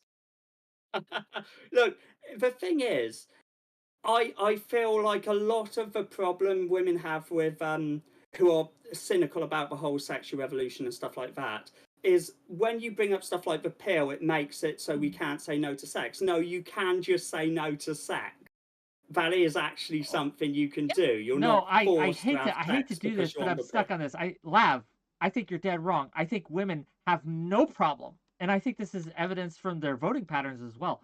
Women are very, very loud about what they want, right? They're very, very loud about what they want.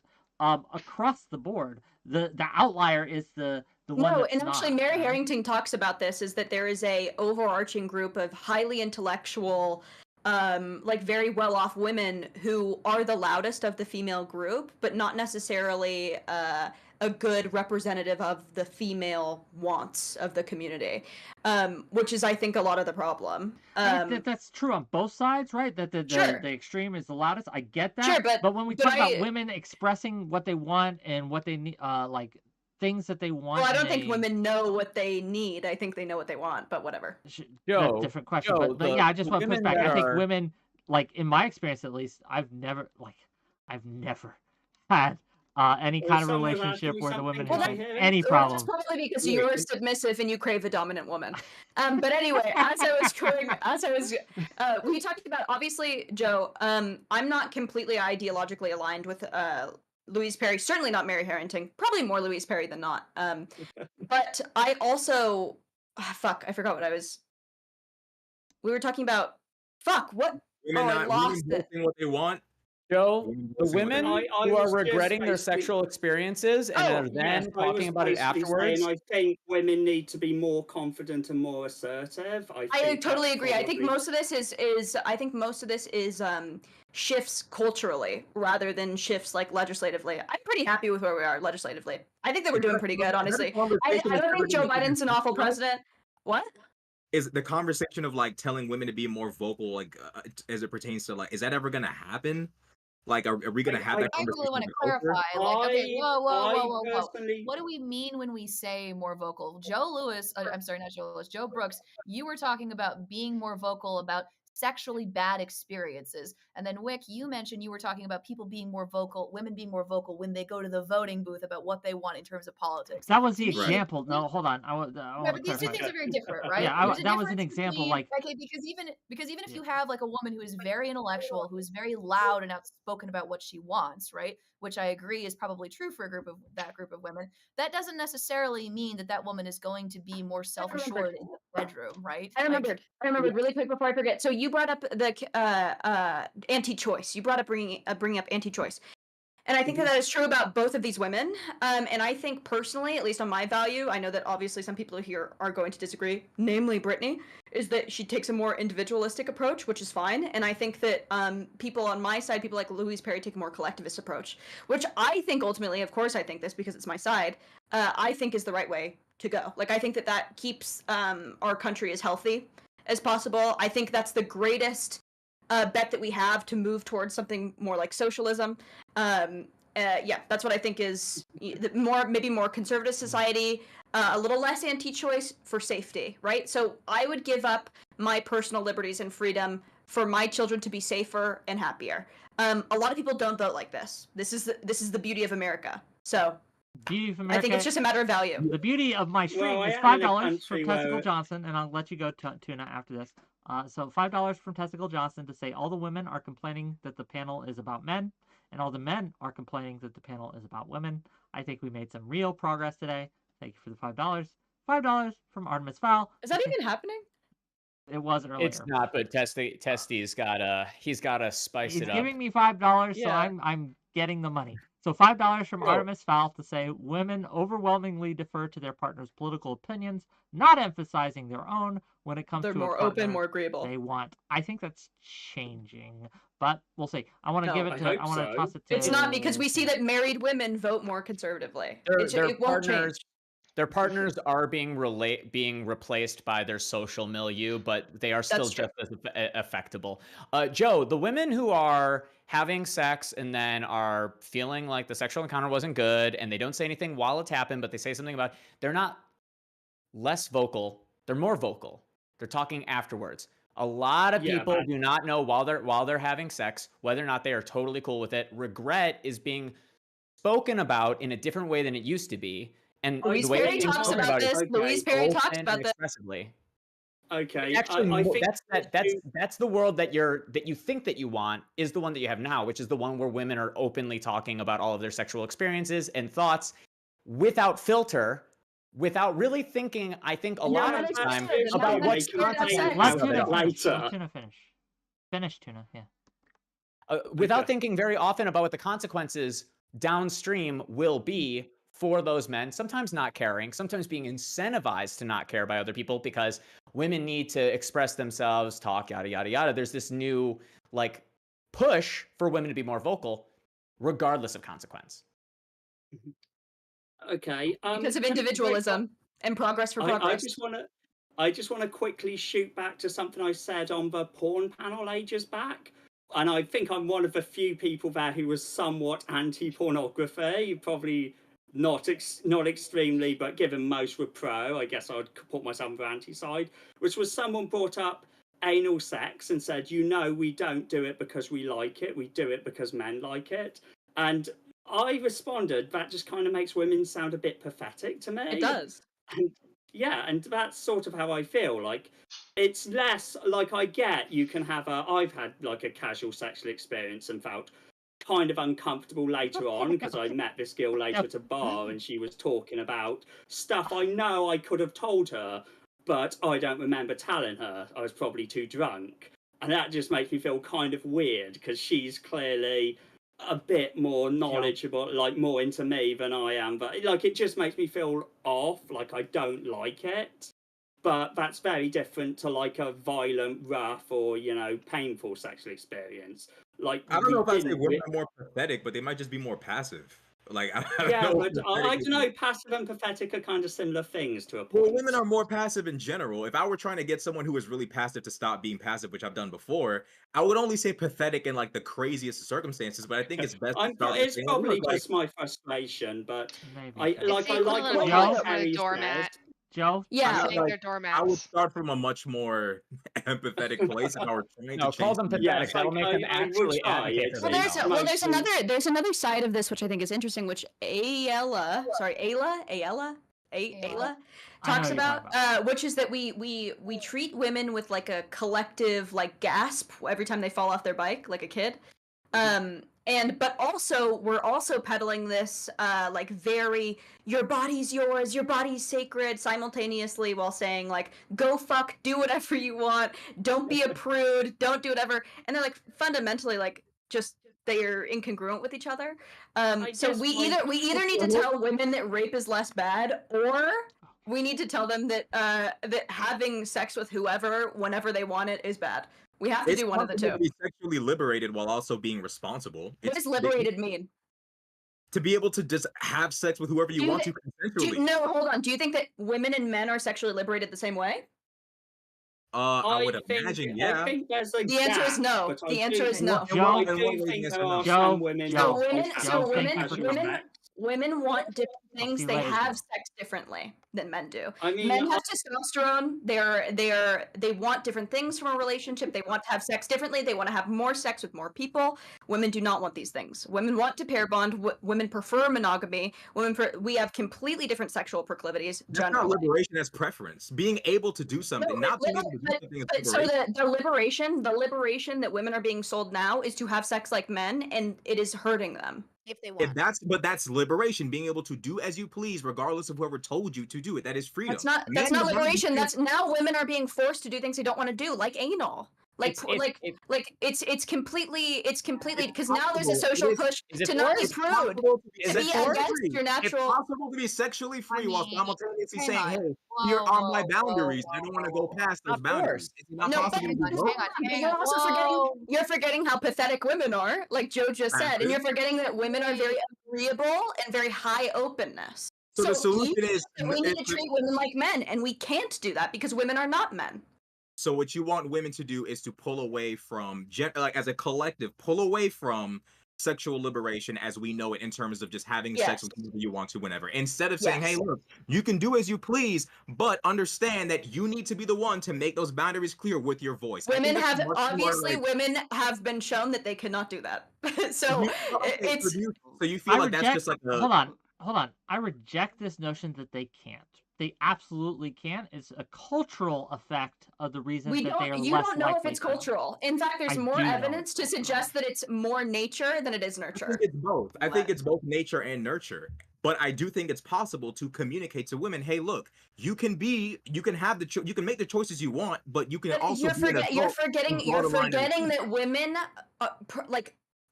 primate-wise, like primally, our higher agreeableness, high openness, this could be nurture. But mostly, we've seen this throughout all of time, no matter what. We've seen it in even if you think that you're trans, even in trans communities, we see that this is true because it's harder for trans men to assimilate with masculinity than it is for trans women to assimilate with femininity. Yeah, let's just this is just ignore true. historical Prioritizing- patriarchy Ask and a question, say okay? that would So be I what know- women's on. values are. Okay, Everyone She's stop. literally the most misogynistic woman I've ever had the displeasure to listen to. Hello, I'm Yep. sorry. I can already tell that you're estrogenic. Kill yourself. Go ahead. Oh, Wait, yeah, whoa, totally. whoa, Yes, whoa, very whoa. estrogenic. As Hey, if the that camera matters. turns on. How did you feel Everyone about it? remotely. I was No. not defines in If you look the way you thought, laugh. You laugh because she can say that. This is None of this is that. estrogenic. This is never in this estrogenic call. fat distribution. I can already see it. You're a hair shaped Hard man. line on the What does it matter how KYS much stuff. estrogen None I of have? that. Never in this I'm just call. letting you know. You'd be happier if you had less. Hey, Lav, do you want to listen to men? Because Wick is talking to you. No, not weak men, not betas. Oh, wait a No, you gotta chill. You can't just diss the man running the fucking show. That is so crazy. But she does that No. because she thinks she can move Loves into it. toxic Look how much he femininity loves at it. school. Look how much he loves it. Wick, you Yeah? gotta stamp your feet down and do something. You gotta He craves. man on He business, Wick. craves it. What's Men gonna crave happen dominant here? women. They're like workhorses. What's Wick, gonna shut happen this shit here? down, A please. whip. What's gonna happen here is we're gonna let our guest who called in, what's your name, 𝕬𝖎, we're gonna let him have his say, and then we're going to respond to Sour Lemon here, and then we're probably gonna end the panel because we're out of colors. So Sour Lemon, give us what you got. So this will probably wind up being more politically centric because that's what I care about, but it is related. And I will start though by saying I severely dislike any sort of conflation with liberal values with leftist values and socialist values because they're extremely distinct. And as a socialist, I absolutely despise the Democratic Party. They're the fucking worst. Cut a liberal and a fascist bleeds. Jesus Christ. Never vote for the Republican Party, of course, but the Democratic Party is god awful. So who all are you of their voting for? policies Hold on. capitulate Sour towards Lemon. the Okay, right. so you think the Democrats it- are awful? Never vote for Republicans. So what's the answer to you? Not vote.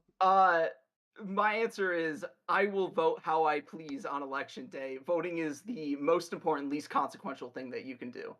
But And that in Jesus terms of the Christ. 2024 election, I Yes. have no plans to vote, at least in the primary, for Joe Biden. I plan to vote primary for is Jen different. Kinder. I'm talking general election. So general election Jesus day. Christ. Hold on, just if I may. The general election day comes around. Okay, the choices more and more are looking like you have two. You have two realistic choices. You have Trump and you have Biden. Okay, on the one hand, Biden. you're going to get. That's all I needed. Thank you. Fair enough.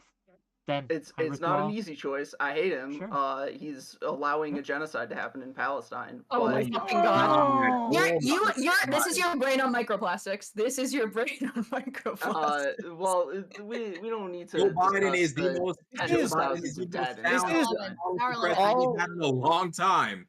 For all of the chemical talk and the analogies that you want, this is what Lav is talking about when she's saying estrogenic. Yes. Perpetually dissatisfied, not tactically rooted, Oh, I'm actually pretty inflationary satisfied to in a my degree life. of absurdity.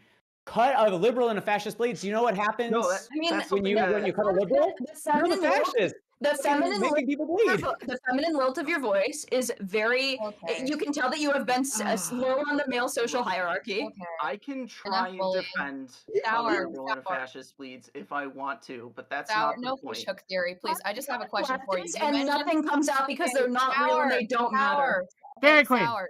Very Sour, quick. Let's- I have a let's question hear for more. you. You said that me, Brittany, Lav, and Allison were some of the most misogynistic women that you No, would no, ever- no. I said Lav is just Lav, not Okay. you guys. Did you have any problems with anything that we said? What problems did you I have? mean, I might have problems here and there, but not overwhelmingly or not to any significant degree. Okay. The women seem mean, my to be able audience to work agrees with with you, Lav just so. fine. So that's an interesting delineation. Um, Really quick, so- when you're talking about this, like this idea of like leftists versus liberals, and like Lav's a misogynist, and what is the primary thing that you think that the left should do to court men? Since we're talking about politics and men and sexism and all that, what do you think it is? collectivization of the economy. We need to support materially people, and when we do that, everybody, regardless of if they're men or women, will vote correspondingly, if you message that you are going to help people economically, financially, and if you message that you're going to give them freedoms, then they are going to vote for you. In my mind, there are obviously misogynistic policies happening, such as the getting rid of Roe v. Wade. But in my mind, there is not a Misogyny. significant delineation between how men and women care about what happens politically, because think they it's social- care about Yeah. being economically stable. They You care think a about having socialist good economic lives, and they system care is about being the free. right way to cater to But young but men? they get it different ways. They want it different ways. Can I do a No, Hold follow-up? on, we got a lot of really. people wanting. We got a lot of people want to respond. This is the order we're gonna go to. We're gonna go I have a Rashad. follow-up. My question I is understand. two-parted, if I We're gonna can. okay. We're gonna get to you, Tony Chip. We're gonna go to Chip, Okay. Rashad, and then we're gonna go to everyone else. So Tune Chip, Rashad, go. Okay. Second half of that. Are you willing to close the border in order to make it so that men feel economically supported?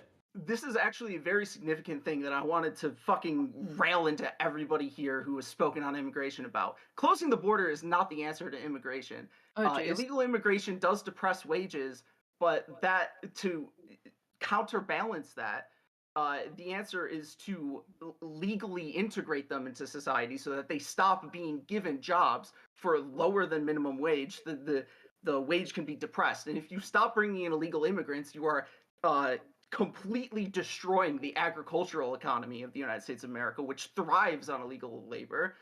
There's like 70% of Is that a good agricultural thing? workers. No, it's How a can bad they thing. can't? Yeah, they can't be unionized if they're not citizens.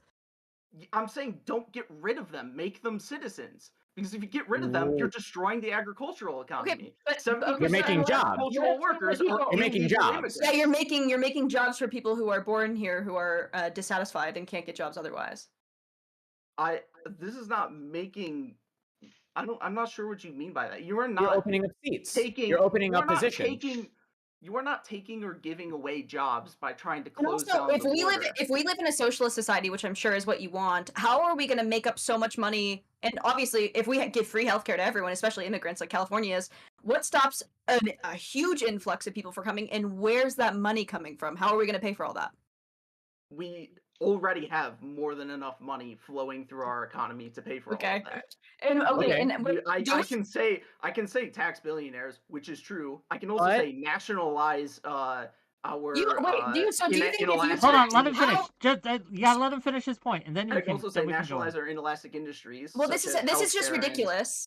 Because how is it especially the ridiculous? tax the billionaires thing makes me. This is why the tax the billionaires thing is retarded. Because a lot of leftists, especially socialists, are just like, we should just tax Elon Musk and Jeff Bezos. 30% of what they earn, but you don't even understand that most of their assets are not money that is readily available in their fucking you can bank tax accounts. those assets. That's not impossible. No, you can can't have because a real lot of estate these taxes. are You can have, public companies. So you're not. okay, Oh my god. That's not impossible to tax. This is what happened. That's You're actually a idiotic trans to woman. say that You're a you trans can't woman. tax these If a things. woman dates you, she's a lesbian. If a woman dates you, she's a lesbian. And good honor. Can I check really quick? So we're talking, we can say things, but in order to make it so that unions exist and people are actually moving towards policies like you want, making a viable political party for the left that isn't the Democrats, that does start with like less immigration. That does start with No, it people. doesn't. It doesn't start with less immigration. Yes, No, it it does. doesn't. No. Yes, it does. Okay, so if people can't unionize because they can always be busted because there's infinite replaceable labor, how are you going to stop that? You make the companies who are hiring illegal immigrants responsible for the fact that they are importing immigrants to work for them. This is How? like an How do you make actually them- real how do you thing make that them they're doing. responsible? Companies are importing illegal immigrants to work for them. Who makes them responsible? The government. Yes, and how does the government? does. Why would the government ever care unless you create an actual left party that would hold them accountable? And that's the problem. And this is why I hate the Democratic Party, because they are capitalists. They love capital. They will never implement I'm asking you, how do you policies make an that are against opposition? capital. How do you make an opposition party? If you can't get Organization. anybody to unionize, You have to organize from the ground, grassroots movements, yada yada yada. Look. This has not been my intention, is to argue how to create Okay. a viable leftist party. Fair enough. That's fair. There were just That's some fair. things I wanted to I address understand. with what had I understand. I been want to give said some other people previously. before we let you go. I want to get some other people to have their say and on what you've been saying. I want to give it to Rashad, then Allison, the Fair Queen, and Oh then no, I I see you completely too. surrender any point Okay, I've you're had. gonna surrender at any point you have. Yeah, Okay, you're surrendering your time to laugh. I'm letting you know. 100%. Yeah, lad, take the real. Go ahead. Am I? Oh, was he going first? No, you Okay. got it. Your time. Okay. How do you why do you? I want to know in your own words why you think the overturning of Roe v. Wade is misogynistic. Because it takes away women's bodily autonomy. But for what purpose? Because they didn't. Because they're women. So what do you think misogyny is? Misogyny is anything that is against equality for women. No, so it's distaste for women. Oh, right? well, You have whatever. you Who have cares? you have no. So it's not equality, right? Because the sexes are never going to be equal. Men can't get pregnant. Yeah. And I'm sure if men could get pregnant, there would be a Roe v. Wade that stopped them from having abortions. It's not the fact that it's women that are having the abortions, it's the fact that babies are dying. So that's not misogyny. Like, that difference is precisely why we need Roe v. Wade in place, because they can get pregnant and they should have the right to their own bodily No, I agree autonomy. with you. I just think it's annoying that you said misogyny, because I think that people like you overuse misogyny, and it's why people on the conservative side don't listen to us. I don't know. I think there's a lot of things that you've said in this. It's when you say panel it's like when you that say have been genocide. misogynistic. It's like when you say genocide, it takes away the fact that there are actual genocides happening. And when I'm you sorry, say misogyny, I'm sorry it's that like you the boy don't who cried wolf. recognize genocide while it's happening. That's my. I guess it's What do my you think fault a that you genocide? don't recognize I'm not even gonna. genocide I'm not even gonna ask action. you what a genocide is. But it's like the boy who cried wolf, right? So the conservatives are less likely to agree with us. Then this goes back to the idea of the whole panel is that when we are reactionary to each other, there's less common ground, and we work worse together. Right? So you can't use emotionally loaded language like that, especially as a man. It comes off as very annoying. Whatever. Don't let her lecture you, bro. Fight back. I don't give a fuck if conservatives. Even Brittany's telling you agree something, with Beta. me. I want to make their lives better regardless. Healthcare for You all. have to get them regardless of agree if with they're you to conservative. vote collectively, retard. If Jesus. I can't Yeah. convince them to vote for Turn me it- by turn it down. giving them policies that I am explaining to them how it will materially If you're benefit the them, one explaining to them, it's on them. there it's over for them. If you're the one explaining it to them, it's over. Okay, you feel that way. Fine. Why I'm not not. I'm not that people great to at avoid convincing this? people anyway. You've already used Like, 2 words wrong, and Shit. it's been fucking 10 minutes. Love, why you gotta be so? Why you get? Look, You I only love think I it, use but I genocide hate it wrong at the because same you don't know time. anything Like, I'm about not gonna lie. When I'm when I'm going a man, I'm the man hater. So, one of the first thing that I heard when I walked into this conversation listening to this, was something about people being pressured into dating within your political group, and I don't think that that's accurate to say that people are being pressured to date within their political group. I think people date within their political group because those ideological disagreements are substantive. That's also true. That you cannot. It is difficult to get along with somebody that is your ideological opponent. You like. It represents you having fundamentally different values. That's also other. true, but there is a more puritanical culture out there in the zeitgeist. We are less tolerant of differences than we have been for a very, very long time. I won't say ever, right? Because it's much easier now to be less tolerant. We do not have to work with someone or be with someone or even interact with someone who disagrees with us. We can just block them and they go away, and we don't have Okay, any but like other- genuinely, Wick, when did that happen? Like when Social did it media. happen? When? Social media. Yes, I was actually going to 2012, say this ties 2011. into But like something else literally, I did wanted it to happen say, which after is the internet. segregation or before? Did it happen just during the women's like liberation movement, or did it happen? No, this is very recently. This is like So you think very up until then people had been getting along? no, they had been fighting, but it's a substantively different level, and we have different tools to do it, which we lacked before. So, for example, before, even when you fought, even during the 60s, you had to live together, right? Like you had to, Well, you no, we had just to hung people back interact with the then. community. Yeah, you went to the same schools, churches, etc. No, that's not true. My mom was in one of the first desegregated schools in Detroit. Like you weren't living I'm together talking. until you had to. Okay, I Who would have understand. thought? look, it's not a new phenomenon. It's just an exacerbated phenomenon. It's something that Sure. has went from like before it did happen. Now it happens in a much greater intervals, and also it's easier to do. Right? You're describing the internet. Yes. And I don't think it's symmetric. I don't think it's all groups that are equally showing a newfound distaste for ideologic diversity. It seems like the group that, okay, with love that I've been harping on, my liberal women friends, seems like they have the highest level of distaste for ideological diversity. They are the least likely to be able to tolerate somebody with like dramatically divergent views from their own. Okay, can I ask a question? Like, maybe it's just because of my bubble, but like, I have very conservative Trump voting relatives. Like, my family's all of them. Like, when we Oh, well, have they're your dinner, family, though. You can't choose them. You love No, them I know anyway. that, but like, how many friends do you have that are like Trumpers that you a aren't related few. to that you didn't? A few. Oh, Yeah, no I have problem. very diverse. I'm an anomaly. I like everybody, but like that's, because I look at the person as a consciousness. Like I think you're a soul. So like your voting habits are from your like what you've digested as like a child moving into adulthood. So I think like that's the reason I can have diverse friends. But that's what I'm saying. Like we're not accepting that the world isn't you. So when we say like this is my solution for the world, you keep making it about you, not you, but like we keep making it about the you that we imagine. Women are like this, men are like this, and I'm like, people are so diverse and nuanced. Like, why aren't we acknowledging like people are real and they're having real lived experiences, whether they're men or women?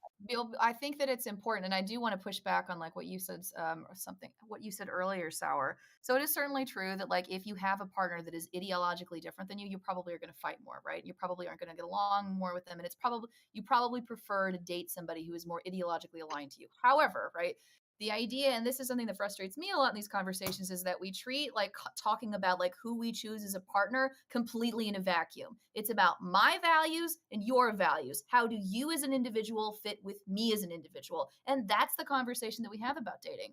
That's not entirely true. People absolutely make decisions about who they choose to date, who they choose to marry, who they choose to be their friends based off of how their social group interacts and how they react to them. And that's not just about politics, it's also about class and it's about money. So a good example of this, like this is more of an anti-red pill talking point, like the idea that like you can be, if you come from a family that is an old money, like wealthy family background, you can't date somebody that like comes to the dinner table and with their Lamborghini, like slams their pinky ring on the table and talks about how many bitches he banged last week, for instance, right? Because if you do that, your father is going to be incredibly angry, right? And he's not going to want your boyfriend to come back to Thanksgiving the next week. But the same thing is true with like politics, right? If you bring, as a liberal woman, your super duper conservative Trumper boyfriend to the socialist leftist Friendsgiving to sit down with him, your socialist leftist friends at that gathering are not going to be happy about the person that you bring by. And you may like to date that person, but you will get endless reams of shit for dating him. And it will be very difficult for you to date him as a consequence. I think that like we really undervalue the impact that our families and that our friends have on who we choose to date and why we choose to marry them. The impact humans crave assimilation. Like humans crave oneness and assimilation and collectivism. Okay, Sour. I agree with that. Do you got anything else? That was fair. Be brief, because we Swing have back from one more person. lab. Do some. Fight back. So another thing is that a lot of the reason why men, I forget like what exactly was happening in the conversation at the time, but I said men perceive disenfranchisement because all they've known is franchisement.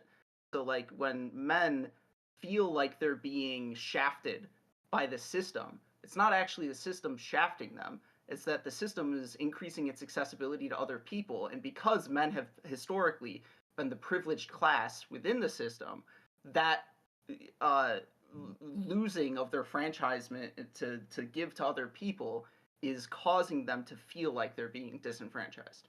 Yeah, but we're talking about different generations of men, though, right? Like the generation of men that had it all laid out in front of them is not the same generation of men we're talking about now, which is Gen Z.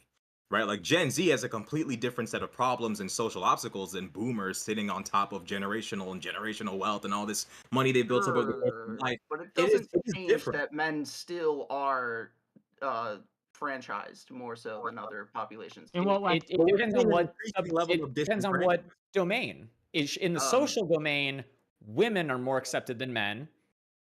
inside of the workplace, depending on which job it is, men are more accepted than women. Women are more accepted than men in some other places. This idea that like the people that are in education, that the men feel like they fit in more, even though the statistics say that men are dropping out more than ever. Like we're harping too much on this idea and that men have been permanently enfranchised, and we will never start to feel like we've been ousted from new domains.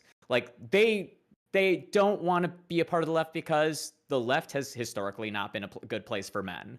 Like That's not true. That's actually exactly what I want to push back on. The left is a good place for men. The left consistently advocates for things that are good for men, especially economically. The left, in terms of like personal betterment, always says the same things that similarly right-wing people say, such as like work out, better yourself. I fully believe that everybody can be a 7. If you just make yourself look better. I've never seen the right wing. I've never seen the right wing. Could never be a 7. Hold up, let me push back on that real quick. Can I You will get get called rapey, like for like sending a text at night while you're drunk. Like that's a much different. Hold on, wait, You are crazy. The left is I'm not That's crazy. actually the case. Okay. The left. Okay. Even if that's not the norm for the left, that is something that never happens on the right. You have to see left- like what we're talking about. We're talking about because belong. the right normalizes men's sexual Okay, assault, sexually Sour assaulting. Lemon, we're not talking hold on, about sexual fucking hold on, assault. hold on, Right, stop. Hold on. Stop. Let me get it. Rashad, Whatever. get it out, and then Get I'm called gonna. creep for the rest of your life. Hold up. The left is not in any way, shape, or form making any advice to men outside of just be nice, just be a good person. Like Don't rape. when the left speaks to men, it automatically comes from a place of like, you stabbed your wife, didn't you? You beat your wife, didn't you? No, It that is it's literally not- untrue. This Actually it speaks to automatically starts people's from a place of, ignorance if you of what hold leftist on, people say the and left what starts leftist their advice content to men from a creators place say. of assuming that if they're not successful with women, something is wrong with them, or maybe they're a bad person. It doesn't start with, bro, you're fat as fuck. Oh, by the way, you're broke as fuck, or you don't dress well, or you don't do like. We never start by just looking men just honestly and saying, bro, you are a bum.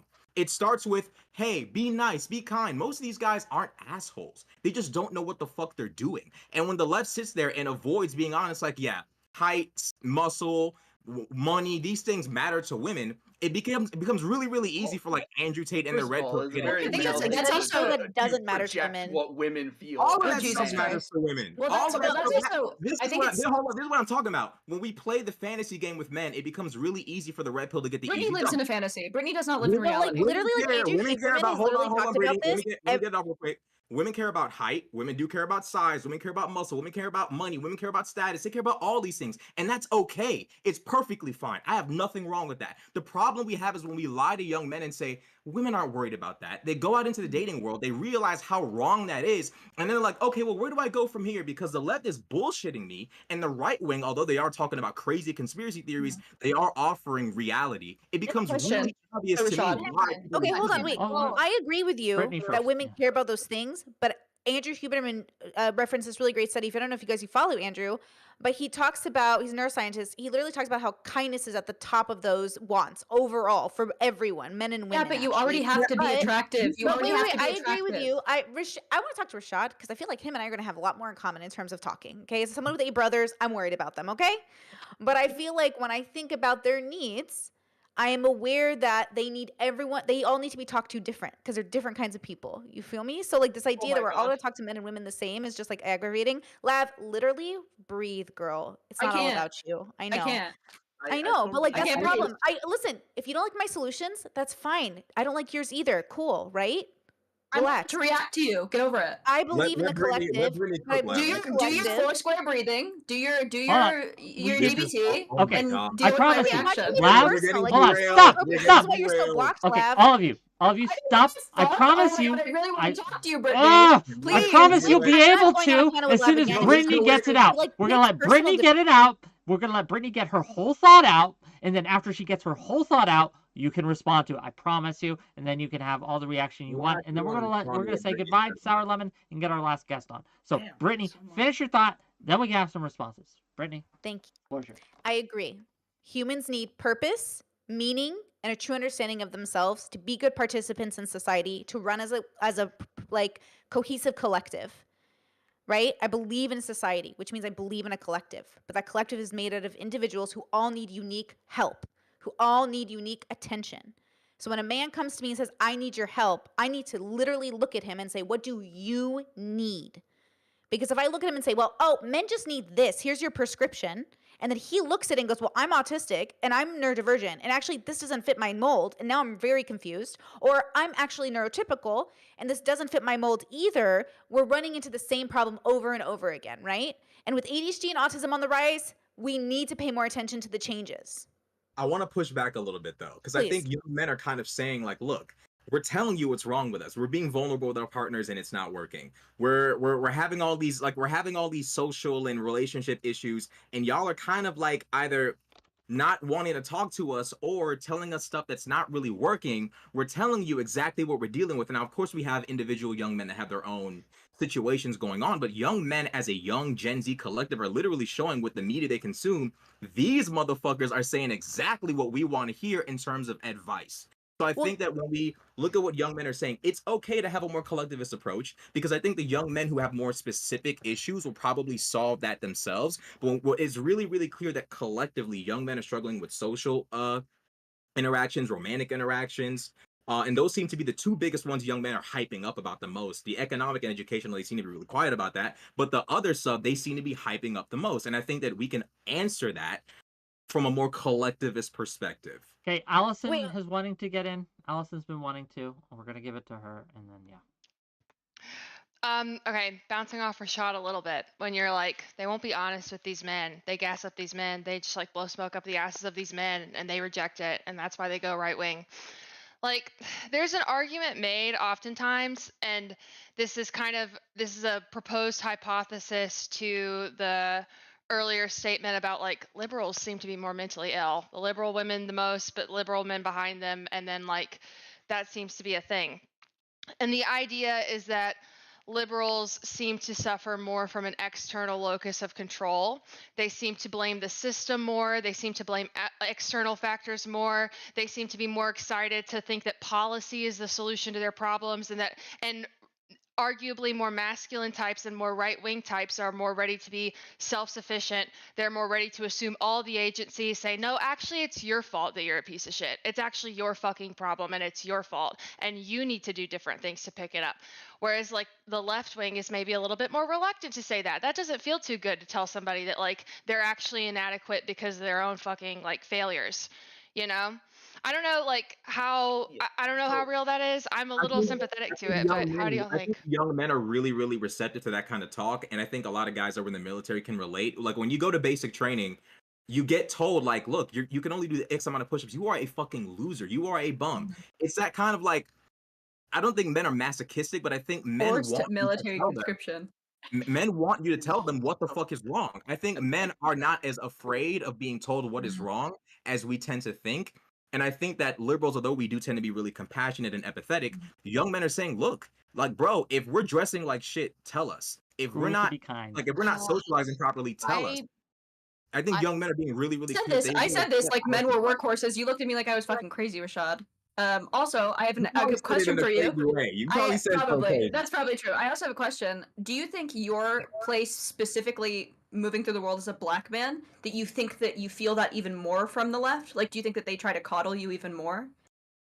I don't think the left tries to coddle too much. I think they're like I think they're as empathetic as people are probably gonna get for the black struggle in America.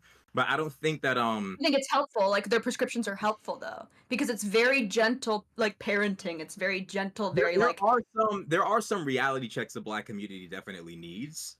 The right wing is definitely more prompted to. You said what? Such as? Well, for example, we have a massive crime problem, and we seem to be completely comfortable with kind of overlooking that on the left, and black people are the main ones suffering from it. You wonder why so many young black men have paranoia, why so many young black men are ruthless to each other. When you come out into a community where there's so much crime, like it starts a cycle. And I think that we're not approaching that from the left we're like, look, we have a crime problem. Let's address it. Let's get a little bit more aggressive with the sentencing for violent crime. No, let's be a little bit more realistic. No, I have to push back on this immediately. First of all, liberalisms hey, black guy, shut up. The white man's talking right now. Shut up, black guy. He has the answers. No, I'm here to listen. I'm not gonna say that your experience as somebody or a black person's experience growing up in a neighborhood full of crime is necessarily wrong. I'm going to try and explain how that comes about and the solutions to that. So, first of all, meme. First of Oh all, my god. liberals are actually extremely hard on crime. This is why I hate This is one of the reasons why I hate liberalism. Democratic Party actually loves funding the police. But second of all, the reason there's a lot of crime in black communities predominantly is socioeconomic issues. It is historically true, consistently, poverty is linked to crime every single time. And when you are a black person who grew up in a black community where historically, for generations, centuries, you have been systemically reduced to effectively nothing, and you have no access. Stop. Hold up. Small correction. It's not the poor people that are committing the crime. It's people go to poor communities to commit crime because they are under-policed, they are underserved, they have less institutional defenses, right? They are victims of crime to a much higher degree. They are not perpetrators of crime to a much higher degree because they are poor. It's different crimes victims. also. It's different And crimes. So like white people create more white we collar do, crime. We do have to move this along. We do have to move this along. So Sour, I love you. I love you. Oh, he's going? But yeah, he's gonna go. Oh, that's too bad. That's too fucking bad. I want him on. I want to be clear. I would love to have Sour on next week. I'm gonna DM him. I'd love to have Sour on next week, and I will make sure that you guys are there. If you ruined the white-splaining moment. You know that, right? That was I think it was that's what I was talking about though. Like that is what I see. My view of the left is that. That was like literally. We had one there, Wick. I'm not gonna lie. We had it right there. We should have kept it. I'm not gonna lie. Yeah. Oh no. Well, I want to keep people's. This is going longer than I usually do, right? So I want to make sure no one's. And we do have one last guest. My friend, go ahead. Hello. Can you hear me? You're live. Hello. Yep, you're live. Hello. Yep. Hey, sorry. Just quick little. I'm working, so just a quick little comment. I was talking to Joe Brooks about like women's assertiveness, and he sort of convinced me that's more of a human thing. But my opinion is I think women are much more assertive towards guys they don't like, and much less assertive towards guys they're attracted to. They sort of like adopt their partner's beliefs. Is that am I off base? Do you guys sort of agree with that? No, disagree or? Well, women, I don't know. They're definitely higher agreeable, higher openness. Obviously, you would see more of that if you're liked, because women also like to assimilate. So if you're liked, then yeah, if you're attracted to someone. Also, I don't know if you've heard like the meme that's going around right now, but like a woman, if she's trying to date you, will like go through your Instagram likes and your Twitter likes and like literally like learn your birthday, your favorite music, your favorite everything, like stalk you and then like become this like perfect image of you. That seems to be like a very female thing. That's literally a stereotype in TV shows growing up that men would do that to women. It's in media. It's a story isn't that's that been like told. the whole TV show? Like, is that the point of that? Sure, actually, you know what? I don't even know why we're having this because men and women are actually the exact same thing. Men and women are the exact same. There's no difference biologically, and everything I'm saying is actually fucking insane because I'm on bath salts. I'm on drugs right now. So, my bad. Whoa. The type of drugs that make you ignorant as opposed to the ones that make you enlightened. Yeah. You know, which is very important to know the difference. Brittany's a level 5, I'm a level 1. And I don't know if I'll ever get there. But there might be something to the idea that men used to do that kind of stuff more because they were the chasers, because like women were sexually gatekeeping a lot. Yep. Now, arguably, it's women who are chasing commitment more. Like the femcel is not a woman who can't get laid. It's a woman who can't get commitment. Like, arguably women are chasing that, like chasing a man's desire to like lock her down, basically make her more than like a fuck buddy, basically. It's like the sexual revolution has changed the like chaser dynamic.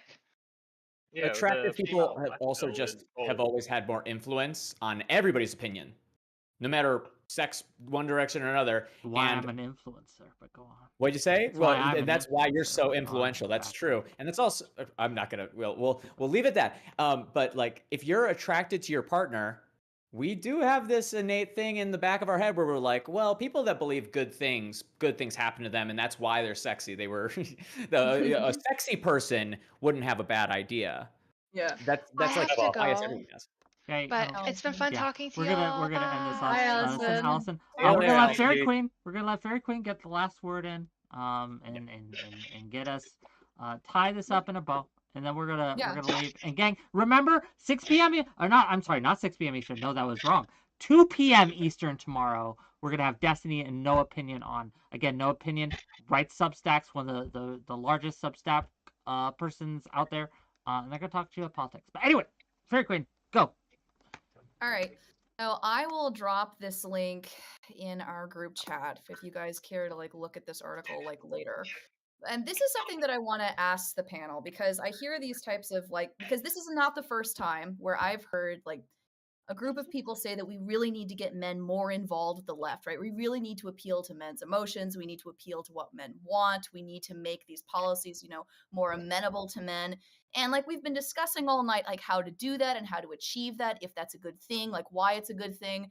And I want to introduce the idea that in some contexts, it may not always be a good thing to try to make a policy or to try to make something equitable to both men and women, and why I think it is important in some contexts perhaps to have some policies or some programs that are specifically directed at women and are not equally directed towards men and women. I don't know what research actually validates this. The person who wrote this article, his name is Lundy Bancroft. He was a person who worked with domestic abusers for for years and years. He wrote a book in the 90s that was called "Why Does He Do That?" where he psychologically profiles men who have statistically committed who have committed like extreme domestic violence crimes against their wives. One of the things that he complains about in this article towards the bottom is he complains about the degendering the battered women's movement. Today, we do not have a battered women's movement. We do not have an abused women's movement. We have a domestic violence. We have domestic violence programs. We have domestic violence shelters. And he specifically complains in this article about the fact that many domestic violence shelters have actually opened their doors to include both men and women, which I realize flies in the face of like what we typically say on these panels, which is that isn't it terrible that there are so many domestic violence shelters that do not allow men to go, that you do not have a place to go, right? But what he specifically states that when we degender discussing domestic violence, that this actually, according to him, has had a huge negative impact upon women's rights. And I will tell you that many of the appeals that are often made to be inclusive of men on the left, I don't know if all of those are positive to women. So I'll give you another example. So it's often the case where women will come onto these panels and they will talk about like experiences of being sexually violated, fears of being alone with men, fears of like having like sending their child. I've had this conversation with Wick a couple of times. The idea of sending like your 5-year-old son into a school. Not that I'm scary, to be clear. I just want to make sure there wasn't. Well, to be clear, to an all male led, so all janitors, all administration, all teachers, all men.